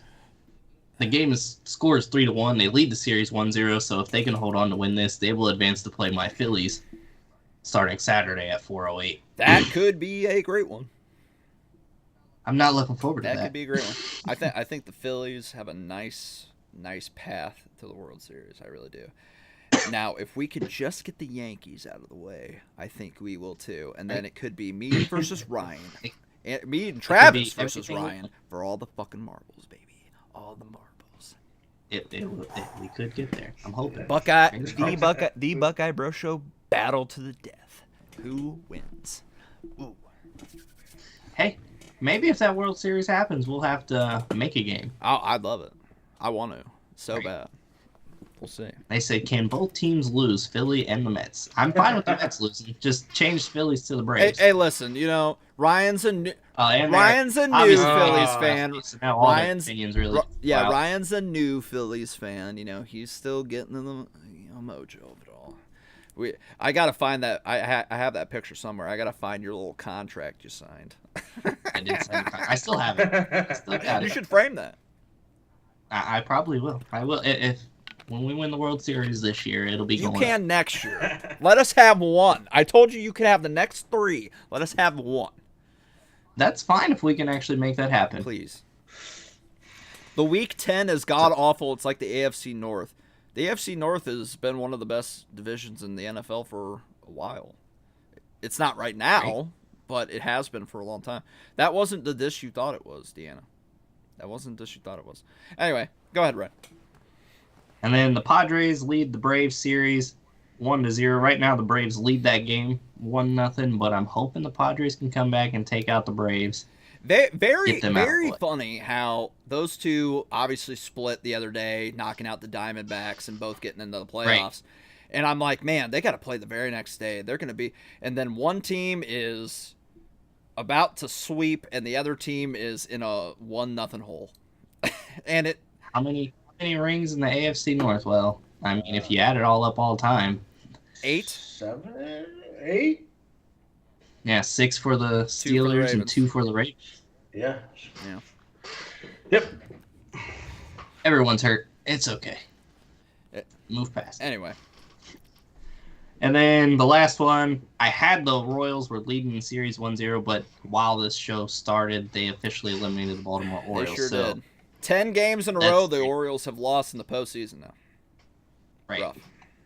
I think the Brewers are on some sort of streak, too, where they have lost like 10 of 11. Probably. If they lose tonight, it'll be 10 of 11. I think it's 9 of 10 right now. And then the Crew, they played to a draw over the weekend against DC United 2-2. They're currently down. They just got it one more here, it looks like. So now it's 2-1 against Miami. So the Crew are trying to fight back here in the second half. And then NASCAR-wise, Ross Chastain got the win at Kansas, playing spoiler for the playoff drivers right now. So they head to Talladega this weekend where anything can happen. And boys, hockey season's almost here. Hockey season is upon us. Hockey season is upon us. I might have to wear one of my new duck sweaters on here. Hey, yeah, go for it. Even though they're going to suck again this year, but that's fine. It is what it is. Now they want to know how many titles the NFC East has. Cowboys have 5? The Cowboys have 5? I don't know if they're a Dodgers fan or if they're a Braves fan. I don't know why you're cheering Go Dodgers if you want the Braves to win. Yeah, I don't know. This person seems all over the place. Maybe a bandwagoner. They're all right. Yeah. Who are you going to cheer for next series if the Braves do advance? Right, exactly. I almost hope the Braves win just because, I think they could take out the Dodgers. I need the Dodgers out. I don't want to play anybody good in the World Series. I think the Phillies could beat the Dodgers. Let it be Indians versus Mets. And No. Oh, come on. Second team. I hate people that have 2 teams. If you have a good reason to have multiple teams, fine. But most people don't. Most people don't have a good reason to have multiple teams. Conveniently, it's the team who's the best team in baseball right now. Yeah. All teams from the 90s. So you like the Indians too then, because they were pretty good in the 90s. Anyway. Continue. But yeah, that's all I got this week. Cool. All right, let's talk about what did we learn in college football this week. Here we go. Don't you just love this game? Touchdown! Quarterback has the ball, fades back. There's the throw. He goes long, and the catch, and he's in there. Touchdown! It's all over! My God, I shall cherish this forever. I say, Oopie, I'll trade you this baseball for your souvenir bat. Sure. What did you learn? All right, what did we learn in college football this past weekend? Number one, we learned that Ashton Jeanty, the running back from Boise State, not only needs Heisman love, but he deserves to be the front runner. This kid is unbelievable. What are his stats through 4 games? I think does he have like 800 some yards in like with like 13 with touchdowns. like 13 touchdowns, and this guy isn't the Heisman favorite right now. I get it. Not even talking about right. him I now, get it. I mean, he's up there in the odds, but he's not the favorite. Like, I get it. You know, he doesn't play for Alabama or something. But boy, 845 yards, 13 touchdowns. Boy, in 4 games, he might beat some of Barry Sanders' records by the end of this season. This guy needs to be. I don't care if Jalen Milroe's having a great season so far, or whomever you want to put up at the top, Travis Hunter. If this guy ends up breaking some of Barry Sanders' records, and you don't give him the Heisman Trophy, throw that whole award away for the rest of eternity. Like, we can't just give it to players from teams that are in a Power 4 conference. I'm sorry. Yeah, because I mean, he played Oregon, right, who's a top 10 and team, they were special teams scores away from upsetting them. They were this close. He had 25 carries for 192 yards and 3 touchdowns against Oregon. Like, and granted, they obviously they don't play like another Oregon the rest of the way, but this is a team that could make the college football playoff. So no, but you know, like, people are going to say he hasn't played anybody, so of course he's getting, you know, all these stats. But that's a big team right there. He played and he almost went for 200. He's so good, and he's just going to keep. If this guy ends up with like 35, 40 rushing touchdowns and over 2,000 yards rushing, holy, how do you not give him the trophy at that point? So this is the Buckeye Bro Show statement. This man needs to be front runner for the Heisman, and I think we all agree. This guy is good. He is good. Number 2, Ole Miss again. Just boy, this is now granted they are still in line to make the college football playoff, of course, but boy, them losing to Kentucky, that was a choke job of all choke jobs. Now, granted, we saw Kentucky against Georgia almost pull it off, and they, you know, punted on 4th down late instead of going for it and maybe winning that game. And then, of course, Georgia got pretty exposed over the weekend. But they came back and made it a game. So, but losing to Kentucky, Ole Miss, and your offense didn't look good at all. Now you start to wonder, is Lane Kiffin going to play himself out of a playoff by losing the games he shouldn't? Because he still has to play some tough teams yet on that schedule. For example, he has to play, let me load it up here. He's got to play at LSU. He's got to play at home against Georgia. So those are 2 games that you could lose. You got to win those now. At least one of the 2 to hopefully make one of the lower seeds of the playoffs. But Ole Miss, losing that one's brutal to your chances at this point. So number 3, just alluded to it, Bama and Georgia. Obviously, we saw what that game was. Bama looked really dominant first half. Georgia looked dominant in the second half. Bama holds on to win. Both of those teams are incredibly beatable. You got to see how to attack both defenses. You saw that Georgia's lack of a star player on offense really killed them in this game, like a Ladd McConkey, like they're used to having. Yeah, Brock Bowers. Guys like that they're used to having and relying on really killed them in this game because early on they weren't able to move the ball. Now, credit to Georgia. They did make a comeback in this game. They finally found a way to make it a game. Had the lead for a hot second until Ryan Williams got wide open on that Georgia defense. They had to lead for all of 13 seconds. Georgia and Bama both have shreddable defenses. But if you can stop Jalen Milroe, you can stop Bama. And obviously, if you got a corner good enough to cover Ryan Williams, which I think Ohio State does. So those guys are incredibly beatable. Number 4, we were wrong about Utah last week. That's what we learned. We said last week during this segment that Utah, with or without Cam Rising, can go undefeated and win the Big 12. Well, they just immediately said, hey, hold my beer to the Buckeye Bro Show, and they lost to Arizona 23-10, I believe. They just looked like a shell of themselves in all facets at home with special unis on. Just wasn't a really good look for Utah at all. The entire conference is wide open, which is good for them because if it keeps going this way for this conference, the only team from the Big 12 that might get in is the champ. So Utah could still win out the rest of the way. I think that they will. But boy, that really set them back a little bit in my eyes when it comes to how they're going to fare without Cam Rising. They need to get him back as soon as possible, it seems.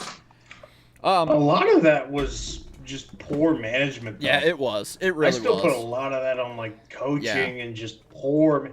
They had 1, 2, 3, 4 drives that ended on turnover on downs. Yeah, none of them ended on points, and they did they do some early? They were, yeah. So just and like too aggressive. 3 out of the 4 they were past the 50. You get that aggressive when you have your star quarterback out there. Otherwise, right. let's not overdo it. Yeah, especially when you're at home. Like I told you on messaging, like if they kick 2 field goals on these first 2 ones, it's 6-3. Yeah, and then it's 9-3. They really hurt themselves in a lot of ways, and now they've put themselves behind the 8 ball. They could have had gained a firm hold on the Big 12 there.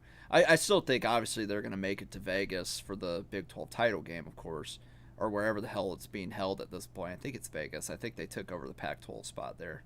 But at the end of the day, boy, did they just get in their own way of being undefeated. So I guess you got to go 12-1 now, which is still great for Utah. So we'll see what happens there. And the final one, Miami is super fraudulent. Boy, were they handed a win. Virginia Tech, of course, after Virginia Tech makes a fool out of me and in turn makes a fool out of you two because you followed my lead on that. Right, thank you. Of course, Virginia Tech finally looks like the Virginia Tech I thought they were going to look like. Like they had Miami on their heels all game long, and then a final play that, to me, it was a catch. He had possession for at least a little bit, and for some reason they ruled it a touchdown on the field, and for some reason, I don't know if they had disputable evidence or not, but they overturned it and they gave the win to Miami. A lot of people speculating that was a call from Vegas to protect their undefeated team. So Miami, super fraudulent. Cam Ward's good though. Yeah.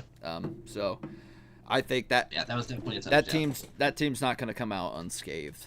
Their loss is coming, or losses rather, are coming. You good, Trav? You good over there, bud? Fucking up over there. Look at this guy. All right. I caught it, didn't I? Yeah, all right. Anywho, college football dead or alive list this week. Let me pull it up here. All right. So the alive and well teams. Obviously, we are down to a lot less than what we were because of this weekend. We got 3 ACC teams, 5 Big Ten teams, with Indiana being the big surprise of the group, of course. A couple Big 12 teams and 4 SEC teams. So those are the alive and well teams, all undefeated, control their own path to this point. On shaky ground, I've upgraded a few teams from their former tiers. I bumped Kansas State back up because of the win that they just got. They're only a 1-loss team, so I thought, well, they're not alive but irrelevant anymore. I'll put them up. Same with Arizona beating Utah. I put them on shaky ground instead of alive but irrelevant. And I had to give it to Colorado. They're winning, guys. I blame Travis. They're already at their win total. He said they're going to go I said they're going to go 0-16 even though they'd already won one game. Yep. Right. Now they haven't lost. I was going to say, we probably could have added that to the list. We learned that maybe Colorado might have figured it out. I thought I'm not ready to yet, but I was ready to bump them up to on shaky ground because they're finding ways to win, and they've earned it to this point. So, I also think if you look at the polls, Georgia's probably still alive and well. They love them. Yeah, probably, but because of where we, I understand the criteria of why. Because of where we are right now, I had to bump them down, of course. Any other team that loses a game, boom, plummets. Here's the other thing, though. There are a lot of good teams in the SEC right now. Yeah. At least, I mean, you take Texas, Tennessee, Alabama.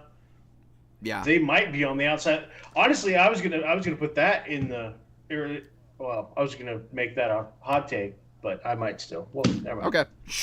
We'll save that. You didn't hear it. But yeah, I bumped up Notre Dame from on live support to on shaky ground just because they have a couple ranked wins, and they are a one-loss team, even though that one loss is one of the worst in the country. If they win out, they will be in the college football playoff, of course. So I felt comfortable moving them back up there for now. So we'll see what happens. It's going to take a lot. We'll see what happens from there. But on the 11-1, Notre Dame will obviously make it in. So they get bumped up.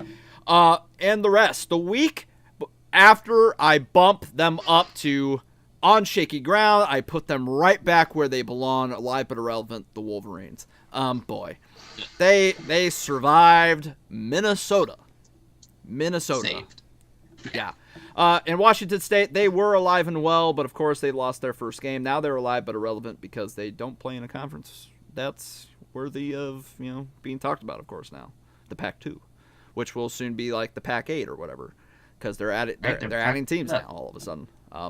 They're only adding in basketball and other sports, and not football. On live support now, Washington joins the fold after a close loss to Rutgers. Which that was quite the Big Ten battle. A good welcome to the Big Ten for Washington there. Maryland, of course, joins the fold as well. Who did they play this weekend that they lost to? Wasn't it Indiana? It was Indiana. Yep, thank you. And then, of course, Oklahoma State. They're now a 2-loss team. Wisconsin was looking real great against USC until they weren't. So now I thought they were going to pull it off for a while. I thought they were going to give USC the good welcome to the Big Ten too, and it was looking like that for a whole 2.5 quarters.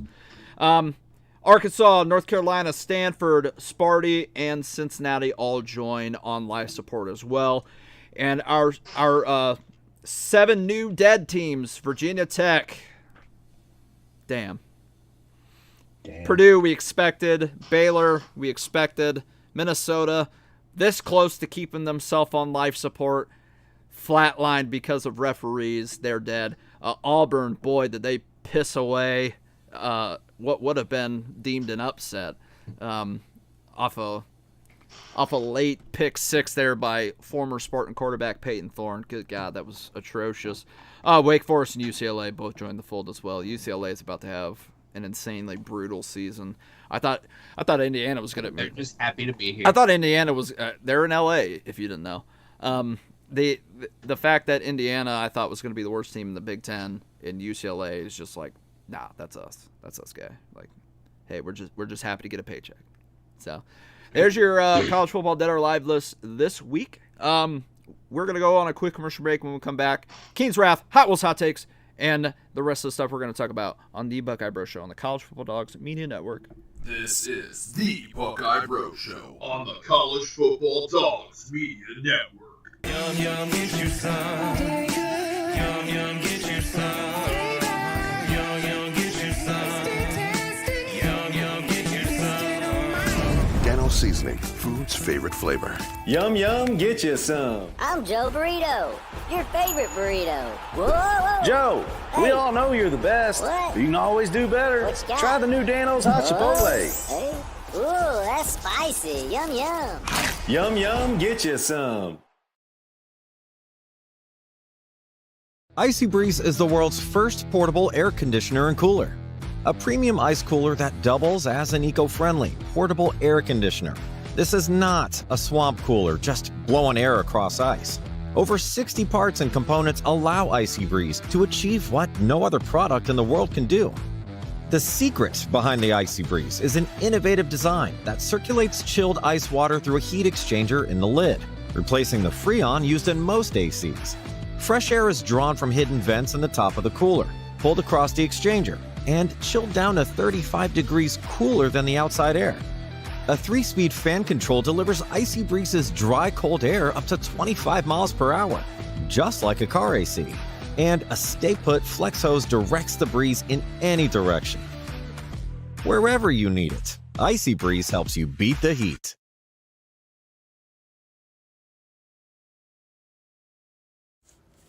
On the College Football Dogs website, you'll find a main page that features some of our biggest and newest stories. Our conference pages for content related to your favorite team's conference. Our team store, where we have products that are available all year long, as well as gear available for a limited time only. Our podcast page, where you can see when one of the 12 plus College Football Dogs podcasts is streaming live on social media. Our subscription page, where you can join our Discord. If you're interested in becoming a contributor at College Football Dogs, email us at info@collegefootballdogs.com. If you enjoy any College Football Dogs content, we really do appreciate any donations you can make by visiting the donate page on our website or scanning the QR code here. College Football Dogs, for the fans. And we're back on the Buckeye Bro Show. All right, we are going to do Keen's Wrath. Here we go.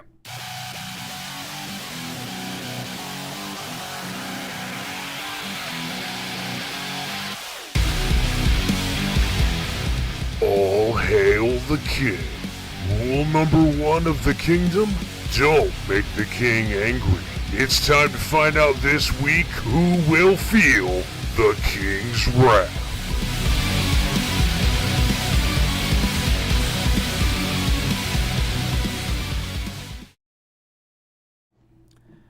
All right, you know the drill. 2 minutes on the clock. Here we go. Hit us with. So, for the second week in a fucking row, a certain team up north has been saved by referees. And this has got to stop. I get it. They're the defending champs. You want to protect them at all costs. But they don't deserve to be protected. They're cheaters.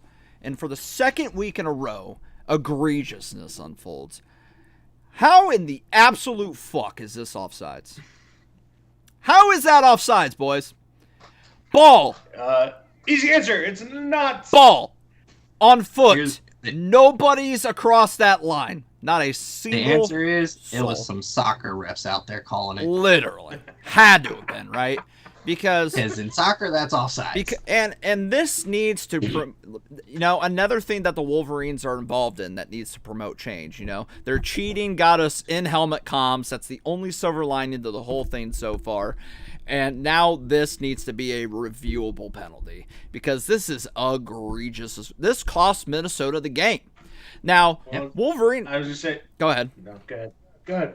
Now, Wolverine fans will tell you that, oh, well, it hit off a Minnesota player before 10 yards anyway. No, it didn't. Rewatch the video again. They will make up anything to justify the fact that they aren't as good as they think they are. And it blows my mind that this team is constantly, like 2 weeks in a row now, they should be 2-3 on the season and just miserable as fuck. But they're 4-1 because the Zebras have saved them multiple times. This being the most egregious. Because the way that game was going and Minnesota got that onside kick, they could have won. They could have at least, what was it, a 3-point or 1-point loss? What was it? Remind me. 3. Yeah, so they could have at least tied it and sent it to OT. All the momentum was on their side. All the momentum was on their side. And that would have just broke the camel's back.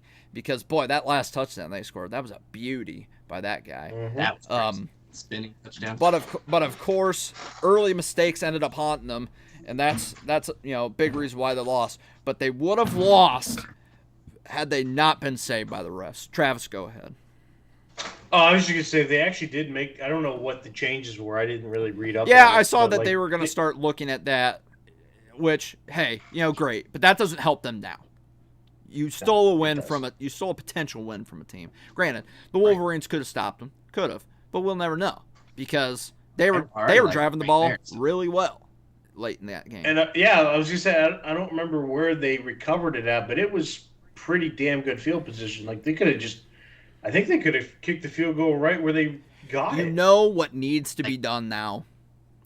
Because that needs to make the UFL's alternative to an onside kick adopted, where you have one play, 4th and 15, and if you convert it, you get the ball back. If you don't, you get the ball. The other team gets the ball right where it started.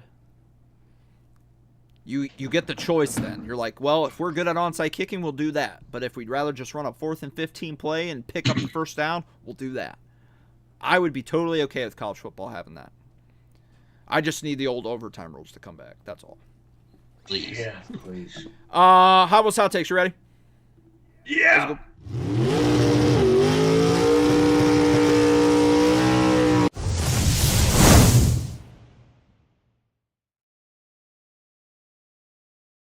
All right. Hit us with it. I love that you both had something to offer with some sports thing on that break. I was going to save this for this week, but I was kind of hoping that Georgia would have won that game against Bama so that this would have probably held a little bit more. I think we still live in a world where there's a potential chance that neither Alabama or Georgia make the playoffs this year. They both have to play Tennessee. That's one of them why has I to play hoped- Texas. That's why I hoped that Georgia had won, because if Georgia had won, Bama would already have one loss. I think if they lose to Bama Tennessee, does have the and easier are- slate the rest of the way. and are the 2-loss team, I think there's potential that you could have kept them out. Where Georgia would have to play Texas and Tennessee, and I think there's a real good chance that they lose both those games. Georgia could be a 3-loss team. There Was I it the only is. one that had Alabama in the playoffs? Huh? No, maybe you might have been. Was I the only one that had Alabama in the playoffs? Well, let me look. I still think- have your brackets. I still have. I think I had Bama I in. still have your I brackets. think I did too. I'm not entirely sure though. Ryan Like I said, I'm did. probably going to be wrong. Ryan had him as a 10 seed. I know I didn't have him, and then Travis did not have him as well. So yeah, you'd be the only one that picked them to be in. They are falling off. I had him 9-3. It's not like I had him colossally falling off either, but they got that close to losing that game. Yeah, that close. But it is what it is. It is what it is. But yeah, I mean that would be a nice world to live in if both of them didn't make it. I think at least one of them is at this point, and obviously at this Bama point, I has think- the hot track to do so. Right. Really, Bama has to lose, I think, to probably either LSU or who else do They play Tennessee, LSU. They're probably not losing to Oklahoma at this point. So No, Missouri. They do play Missouri. That's the other one. That's the other one where I was like, Georgia There's has a to play chance? Texas, Ole Miss, and Tennessee left. So they both have some tough games left that they could lose. So right. We'll see. We'll see. Okay. I'm gonna play a little video. Obviously, you guys aren't gonna be able to hear it, but they will. So here it is. When it comes to that culture you were just talking about, meshing the recruits you're getting and some of the guys you kept, where does that process start? I mean, What do you mean? I don't get the question. well, when you recruit them, how do you sell your vision of your culture? I mean, what's the Who are you talking about? The high school guys, the transfers? Who? all of the above? I mean, how do you? Is there? It's pretty simple. I win. Google me. I win. Google me. Now, I think we talked about it on this show when he said it, and I think when we did, we laughed at the notion because it was like, hey, Yeah, we did. It's like, hey, yeah, you were great at James Madison. I don't know if you know this, but you're taking over the Indiana job. Well, boys, they're 5-0 for the first time in 57 years. They are 5-0, and I'm not gonna lie to you. I look at the rest of their schedule. There is a chance. There is a snowball's chance. They're already 2 wins past where I had them. I had them at 3-9 this year. The rest of their schedule, boys. They play at Northwestern. That's a winnable game. Bye week. At home against Nebraska. Tough. Tough game, but winnable. Yeah. Washington. Who knows? They go at MSU. Win. Then they play at home against Team Up North. Win. ESPN's little FPI tracker has 70-some% chance Indiana wins that game at home against Team Up North. And boy, would that just be another slap in the face to Wolverine fans if they lose that game. It's a winnable game. Because it's not in the big toilet bowl. Right. Then a bye week. Then, of course, they come to Columbus. Could give us a fit. And then, of course, they finish the year at Purdue or at home against Purdue, which at this point is obviously a win. Guys, Indiana could be a 10-2 team by the end of the season. Yeah, I mean, they've definitely, they're taking care of business. No, nothing against that, but they really, we look at their schedule beforehand, they haven't really played anybody. Right. And they don't really play much tough competition moving forward either out of all the Big Ten teams. Their toughest 2 games left, in my opinion, is Nebraska and us. True. I think Team Up North could be tough. What are your thoughts if they're undefeated after Nebraska? Then I think they lose 1 game. Boy, listen. Could we play them twice? After 2020, I was very high on Tom Allen. I was like, the players have bought into him. These guys would run through a brick wall for this guy. Indiana's going nothing but up from here. And, of course, Tom Allen made me look like an idiot. And then Curt Cignetti comes in and says that whole thing, I win, Google me. And we're like, okay, but you're going to coach Indiana. What does that mean to me? You're going to find out what losing is like. He's 5-0.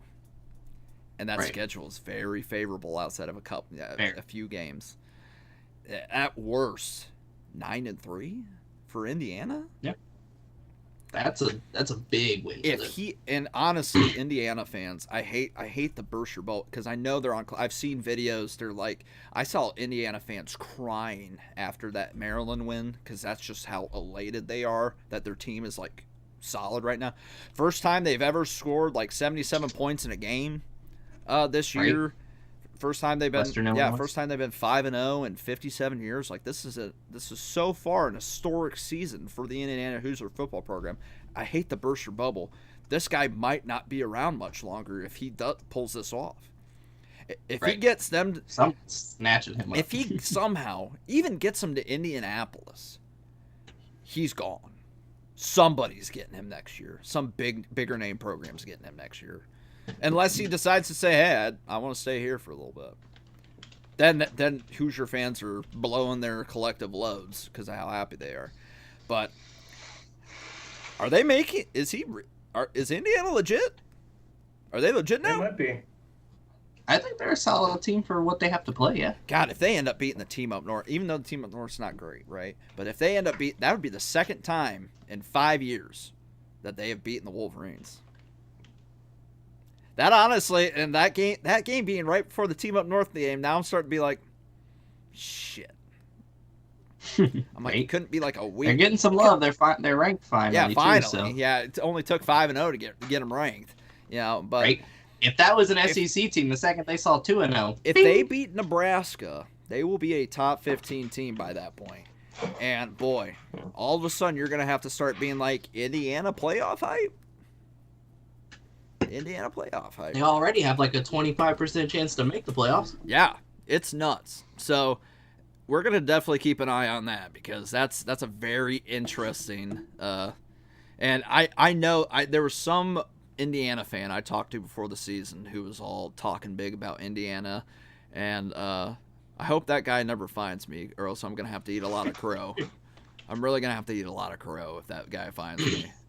But wherever you are, I'm very sorry for doubting your team. I had right to doubt them. To be fair.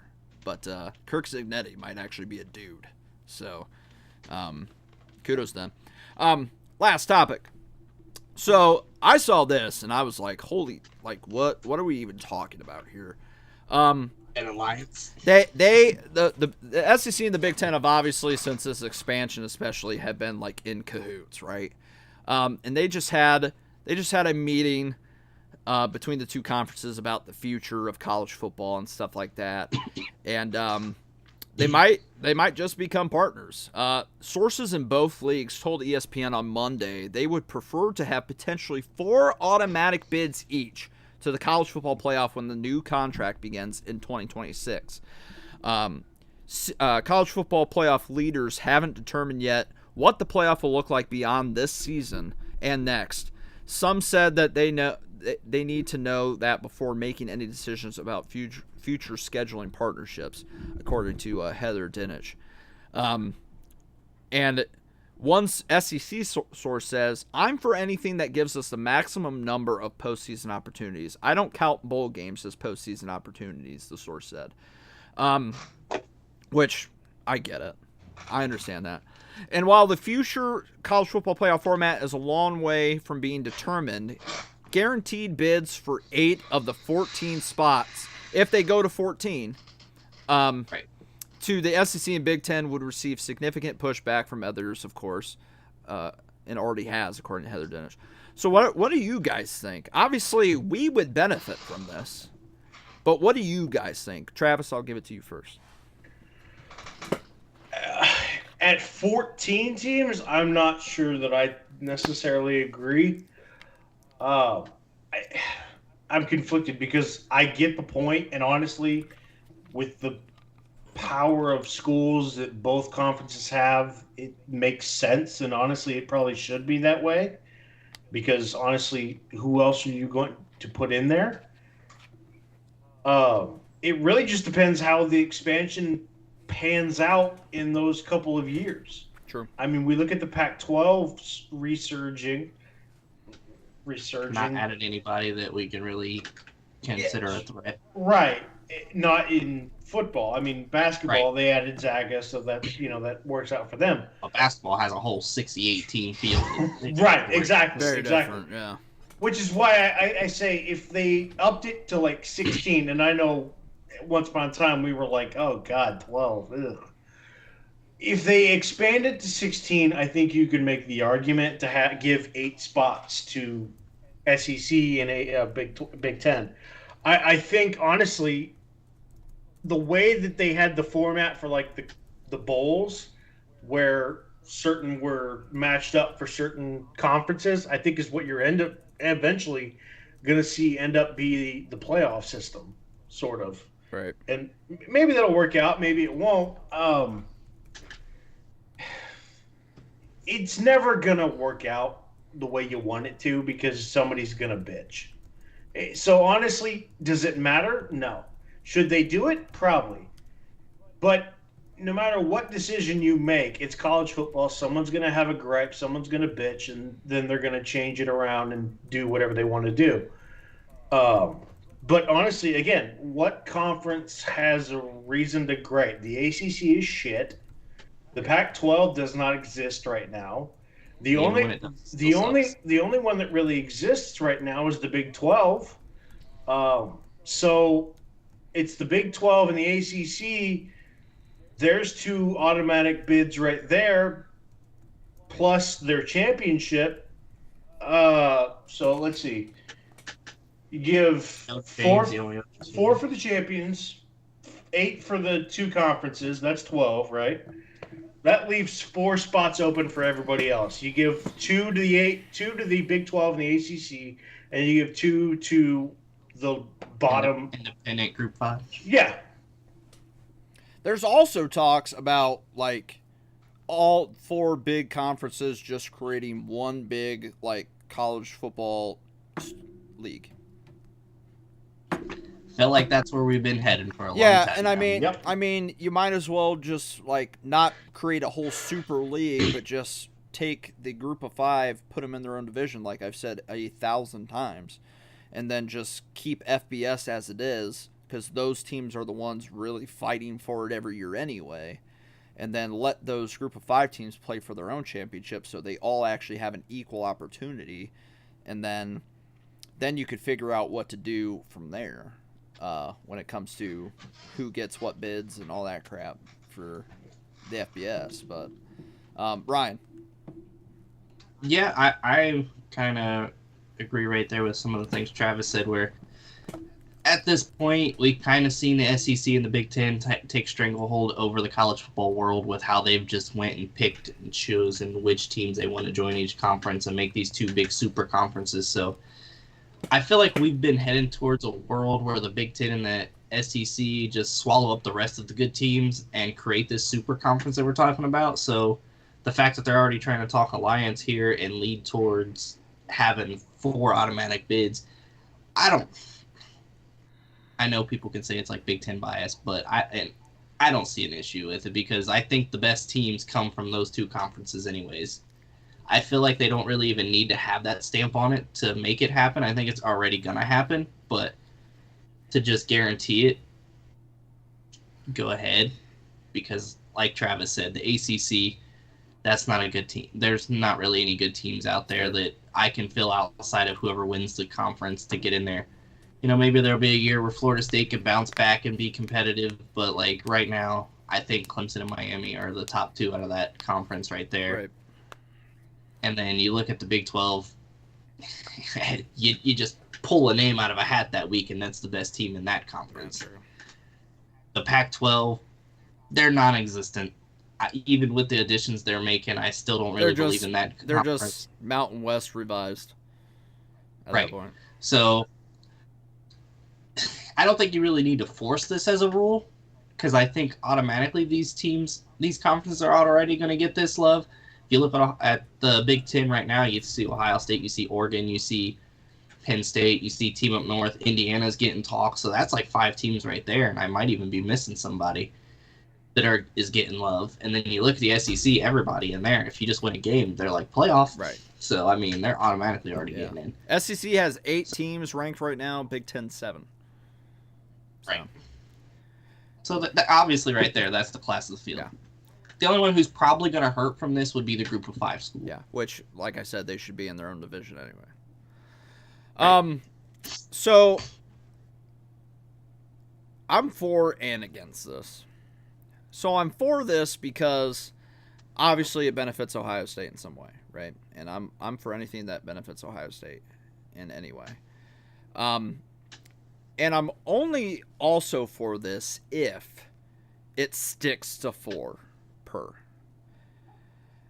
Because I don't want that to be just a stepping stone to be like, well, the SEC gets 4 guaranteed, but then they can also get like 3 more teams in too. So we don't need an overcrowded SEC invitational playoff. That's not what we need to be doing, okay? We need to make this like I feel like we're already getting we need to now. make this like as fair as possible for at least 2 of these conferences, and if it's going to be the Big Ten and SEC, okay.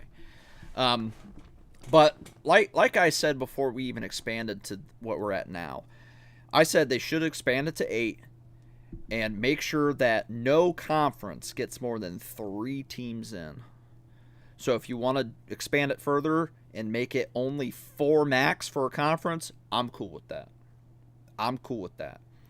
The reasons I'm against it is because I feel like they're going to do that, where they're going to be like, well, we have 4 teams guaranteed from the SEC to get in. Oh, but these teams... This 4-loss Tennessee, they look good Yeah, still. this 5-loss South Carolina, one of the best 5-loss team in the country, throw them in.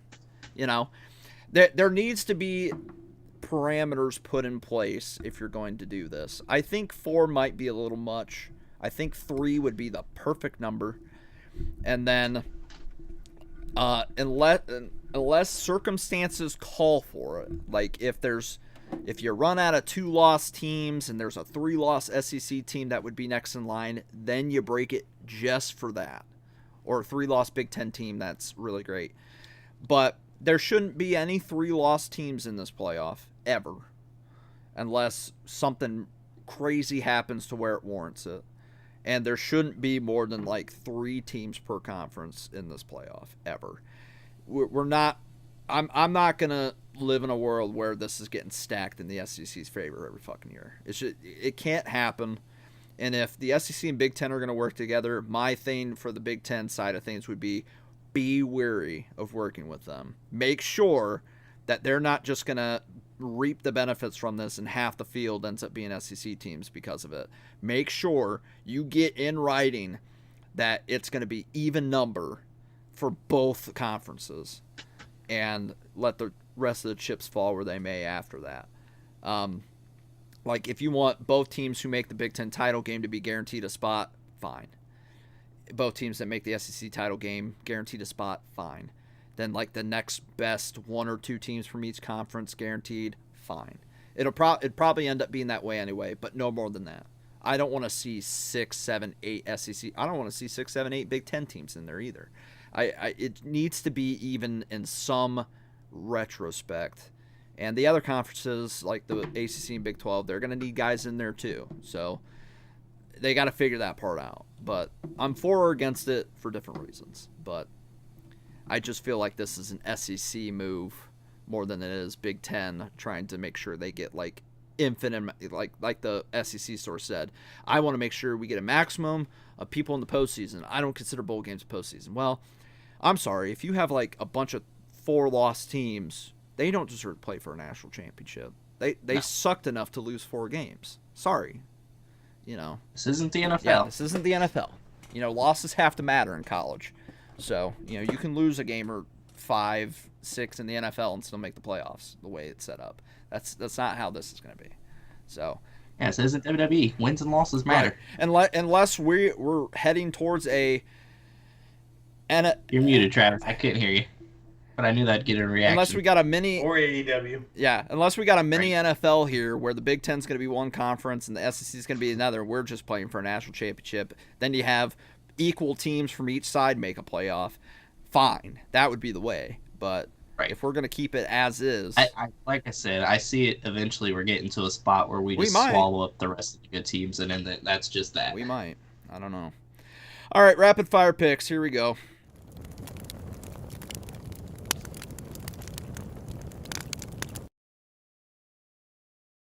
Alrighty, boys. Travis, go ahead, bud.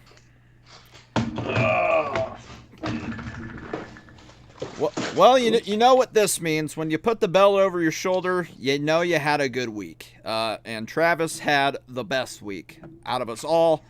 Travis went 10-6 last week in rapid fire picks to move to 35-29, and Ryan and I once again pulling up even at 8-8. And everybody is tied for first. All of a sudden, it's a 3-man race. Boy. I did spoil it for the boys. I said, well, 1 of 3 things is going to happen going into that Sunday night game. I said, 1 of 3 things is going to happen. Either Travis is going to take a multi-game lead, we are all going to be tied, or me and Ryan are still going to be tied at the top together. Do you happen to have our picks from last week? I did. Why? I can't remember if I picked the Ravens or Buffalo. I think I picked We Buffalo. all picked the Ravens. Really? We all picked the Ravens. So that game didn't matter. The other games, the Monday Nighters, Travis picked the opposite of both of us. And those split. So that's why we ended up being where we're at. Are you froze, Ryan? Yes. I think he's froze. Is he froze? He's shocked. He's frozen with shock. He just can't speak. He can't handle the fact that I was better. He can't. Yeah, he can't. Oh, there he is. Now he's moving. There we go. I don't know what happened there. Yeah. You were shocked and overcome with the fear that I was better this week. Yes, we all picked the Ravens to win. That one didn't matter. The Monday Nighters were the ones that really could have separated. Actually, could have had Travis in the lead, but those games split between us all. He had who did he have? I think he had Titans and what was the other game? Seahawks. Seahawks and Lions. Yeah, Seahawks and Lions. That one I thought I picked the Seahawks. I think you did. I think you did. Yeah, me and Ryan picked the Lions. You picked the Seahawks. Me and Ryan picked the Dolphins. You picked the Titans. So it was split. That's how we split, and now we're tied. Yep. So now we're tied, all tied for first. Travis is no longer in last for now. All right. So rapid fire picks this week. There are some teams on bye week this week, and I am suffering for it in fantasy because of it. I'm having to pull rabbits out of my ass for running backs, but which is per usual in this league. But first game, Buccaneers at the Falcons. Mr. Napper. Ooh. You picked the Falcons I'm gonna last go- week, and it did you good. I know.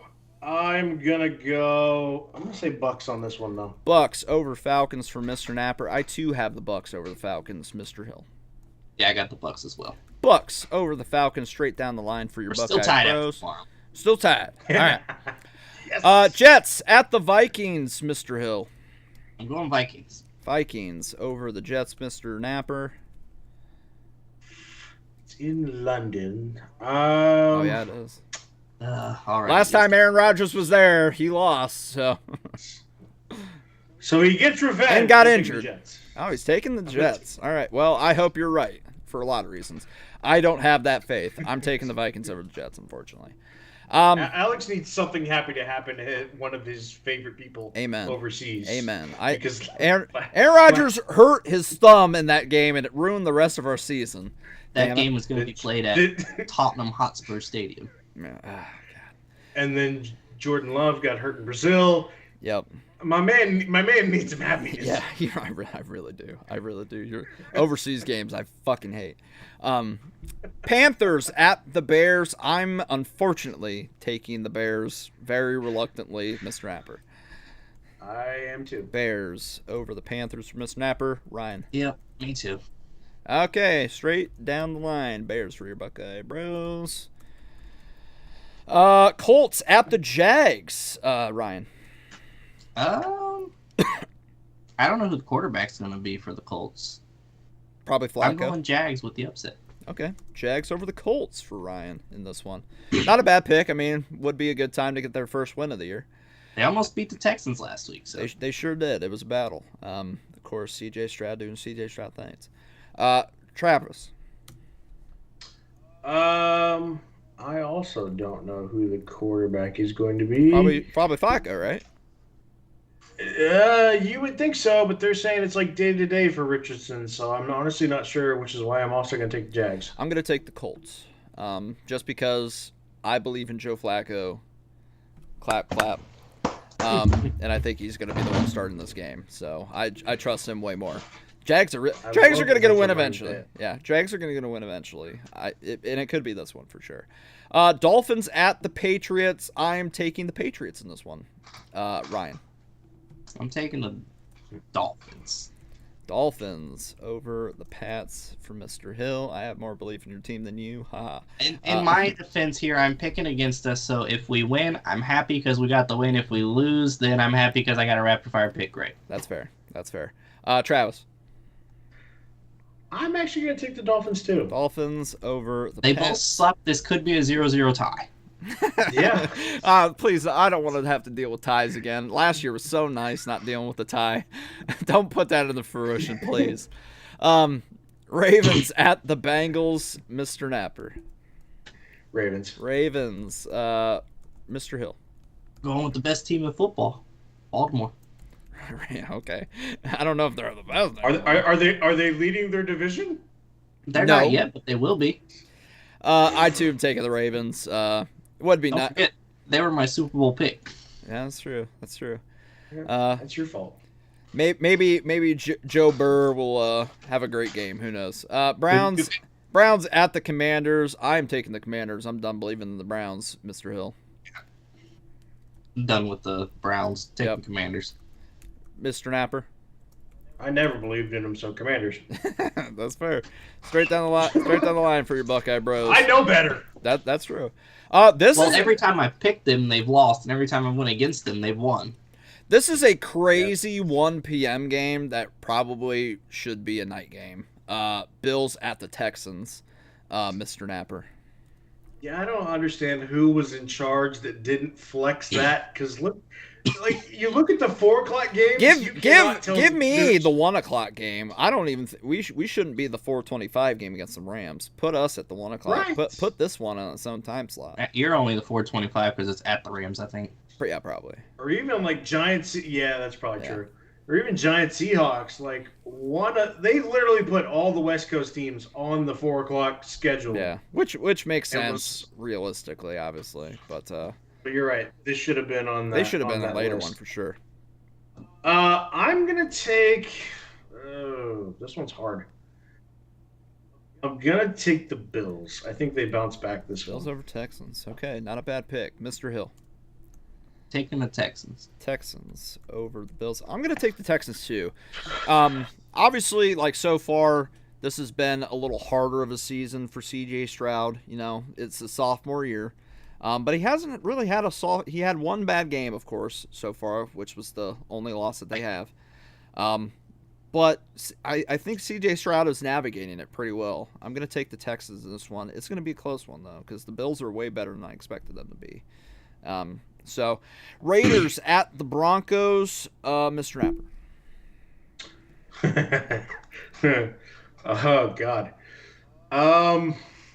It's a tough one. I'm gonna take the Broncos. Yeah, they found a way to win, even though Bo Nix had a horrible game against the Jets. Wild. That defense is nice for the Broncos, apparently. I too am. I'm actually taking the Raiders. Never mind. I'm taking the Raiders. Mr. Hill.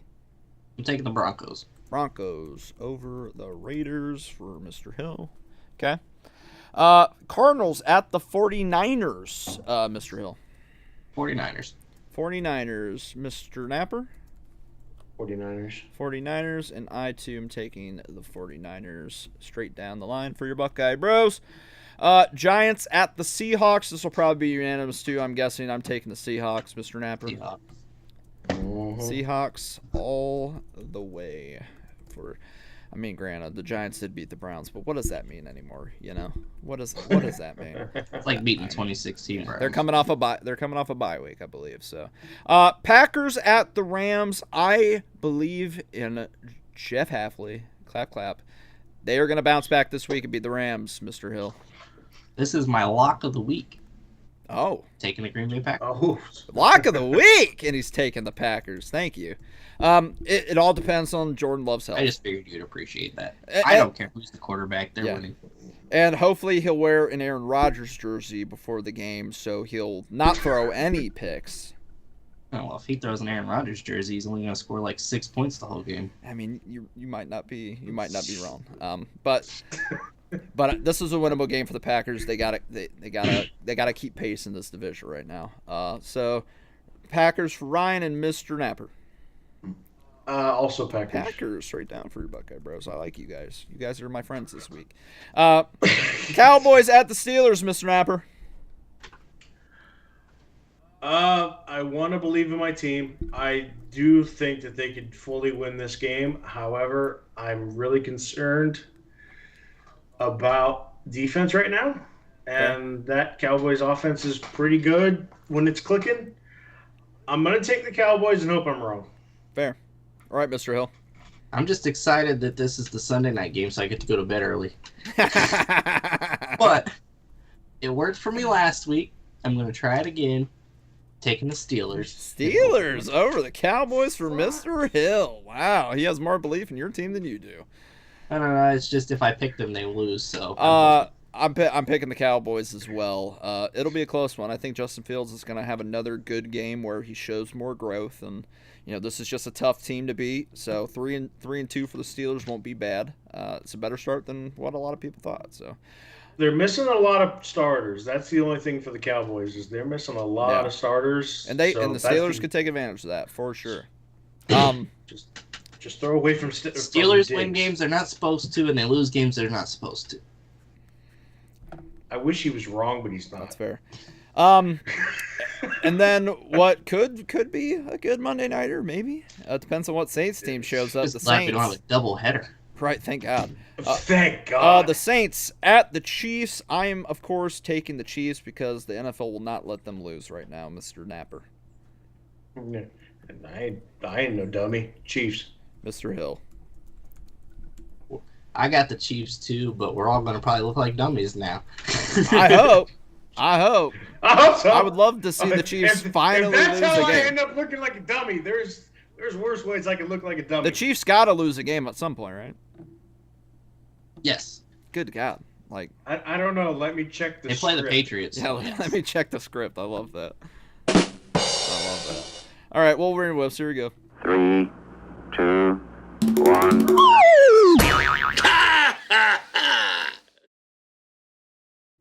It won't help them play better. Yeah, that won't help him play better at all. I got a couple Wolverine whiffs this week. First and foremost, I got this one. This was given to me by one Ryan Hill. I love making fun of Anthony McBride any chance I can get. He fully admits we didn't deserve that win, and he says, go blow. You sure didn't. Your team was gifted a win. Your whole team is a whiff in itself, and so are you, sir. So that's a Wolverine whiff. And then one given by Travis Snapper. So here, enjoy for your viewing pleasure. The best Coke ever. Try and decide. Michigan Stadium. That guy's got a lot of courage. Look at that body paint fail. Let's watch that again. That was absolutely atrocious. I think it just... Yeah, like... The boy, best Coke ever. Just an Try and decide. That is Stadium. a That guy's got a lot of Wolverine courage. rat, if I've ever seen one. That is just a... Maybe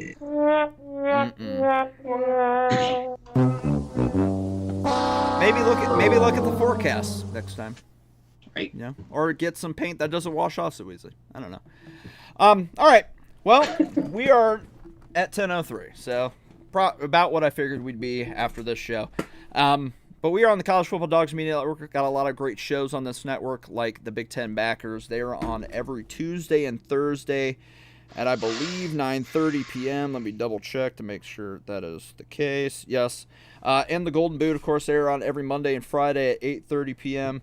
And the Villains podcast, they're on every Thursday at 8. But you, of course, come here for the Buckeye Bro Show, which you can catch every Wednesday at 7:30 p.m. until whenever I stop talking, or whenever we all stop talking, because there was a lot of talking tonight.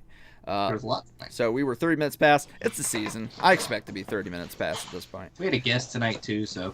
Yeah, I figured it would be a 10 o'clock Henry. And even I tried to rush through some things, but you know, it is what it is. But next week we will talk about the Iowa game. We will preview the Oregon game, and that will be our last show for a couple weeks, because I will be maybe off to Disney World the week after the Oregon game, and Ryan will be in Georgia. Ryan will be in Georgia, so. I'll either be in Ohio or Florida, and Ryan will be in Georgia, and then we'll I can't wait to go down there and see them dogs. Yeah, and then we'll reconvene and talk about the Oregon game after that. But next week we'll talk about the Iowa game and preview the Oregon game. We'll talk about what we learned over the weekend in college football as well, of course, and some other stuff that pops up, because you know it's always going to during this time of year. So I've been Keen Buck Alex Bryan. He was Hot Wheels Travis Snapper, Rival Sports Guy Ryan Hill. We will see you guys next week. Go Bucks, beat the Hawkeyes, and go Washington Huskies, beat the team up north. Please, God, don't fumble this opportunity. They are actually a favorite in that game, too. So it's the first road game for the team up north. Let's see how they function. And if Washington can get their national championship cheating revenge. So we'll see you guys next week on the Buckeye Bro Show. Go Bucks. This is the Buckeye Bro Show on the College Football Dogs Media Network.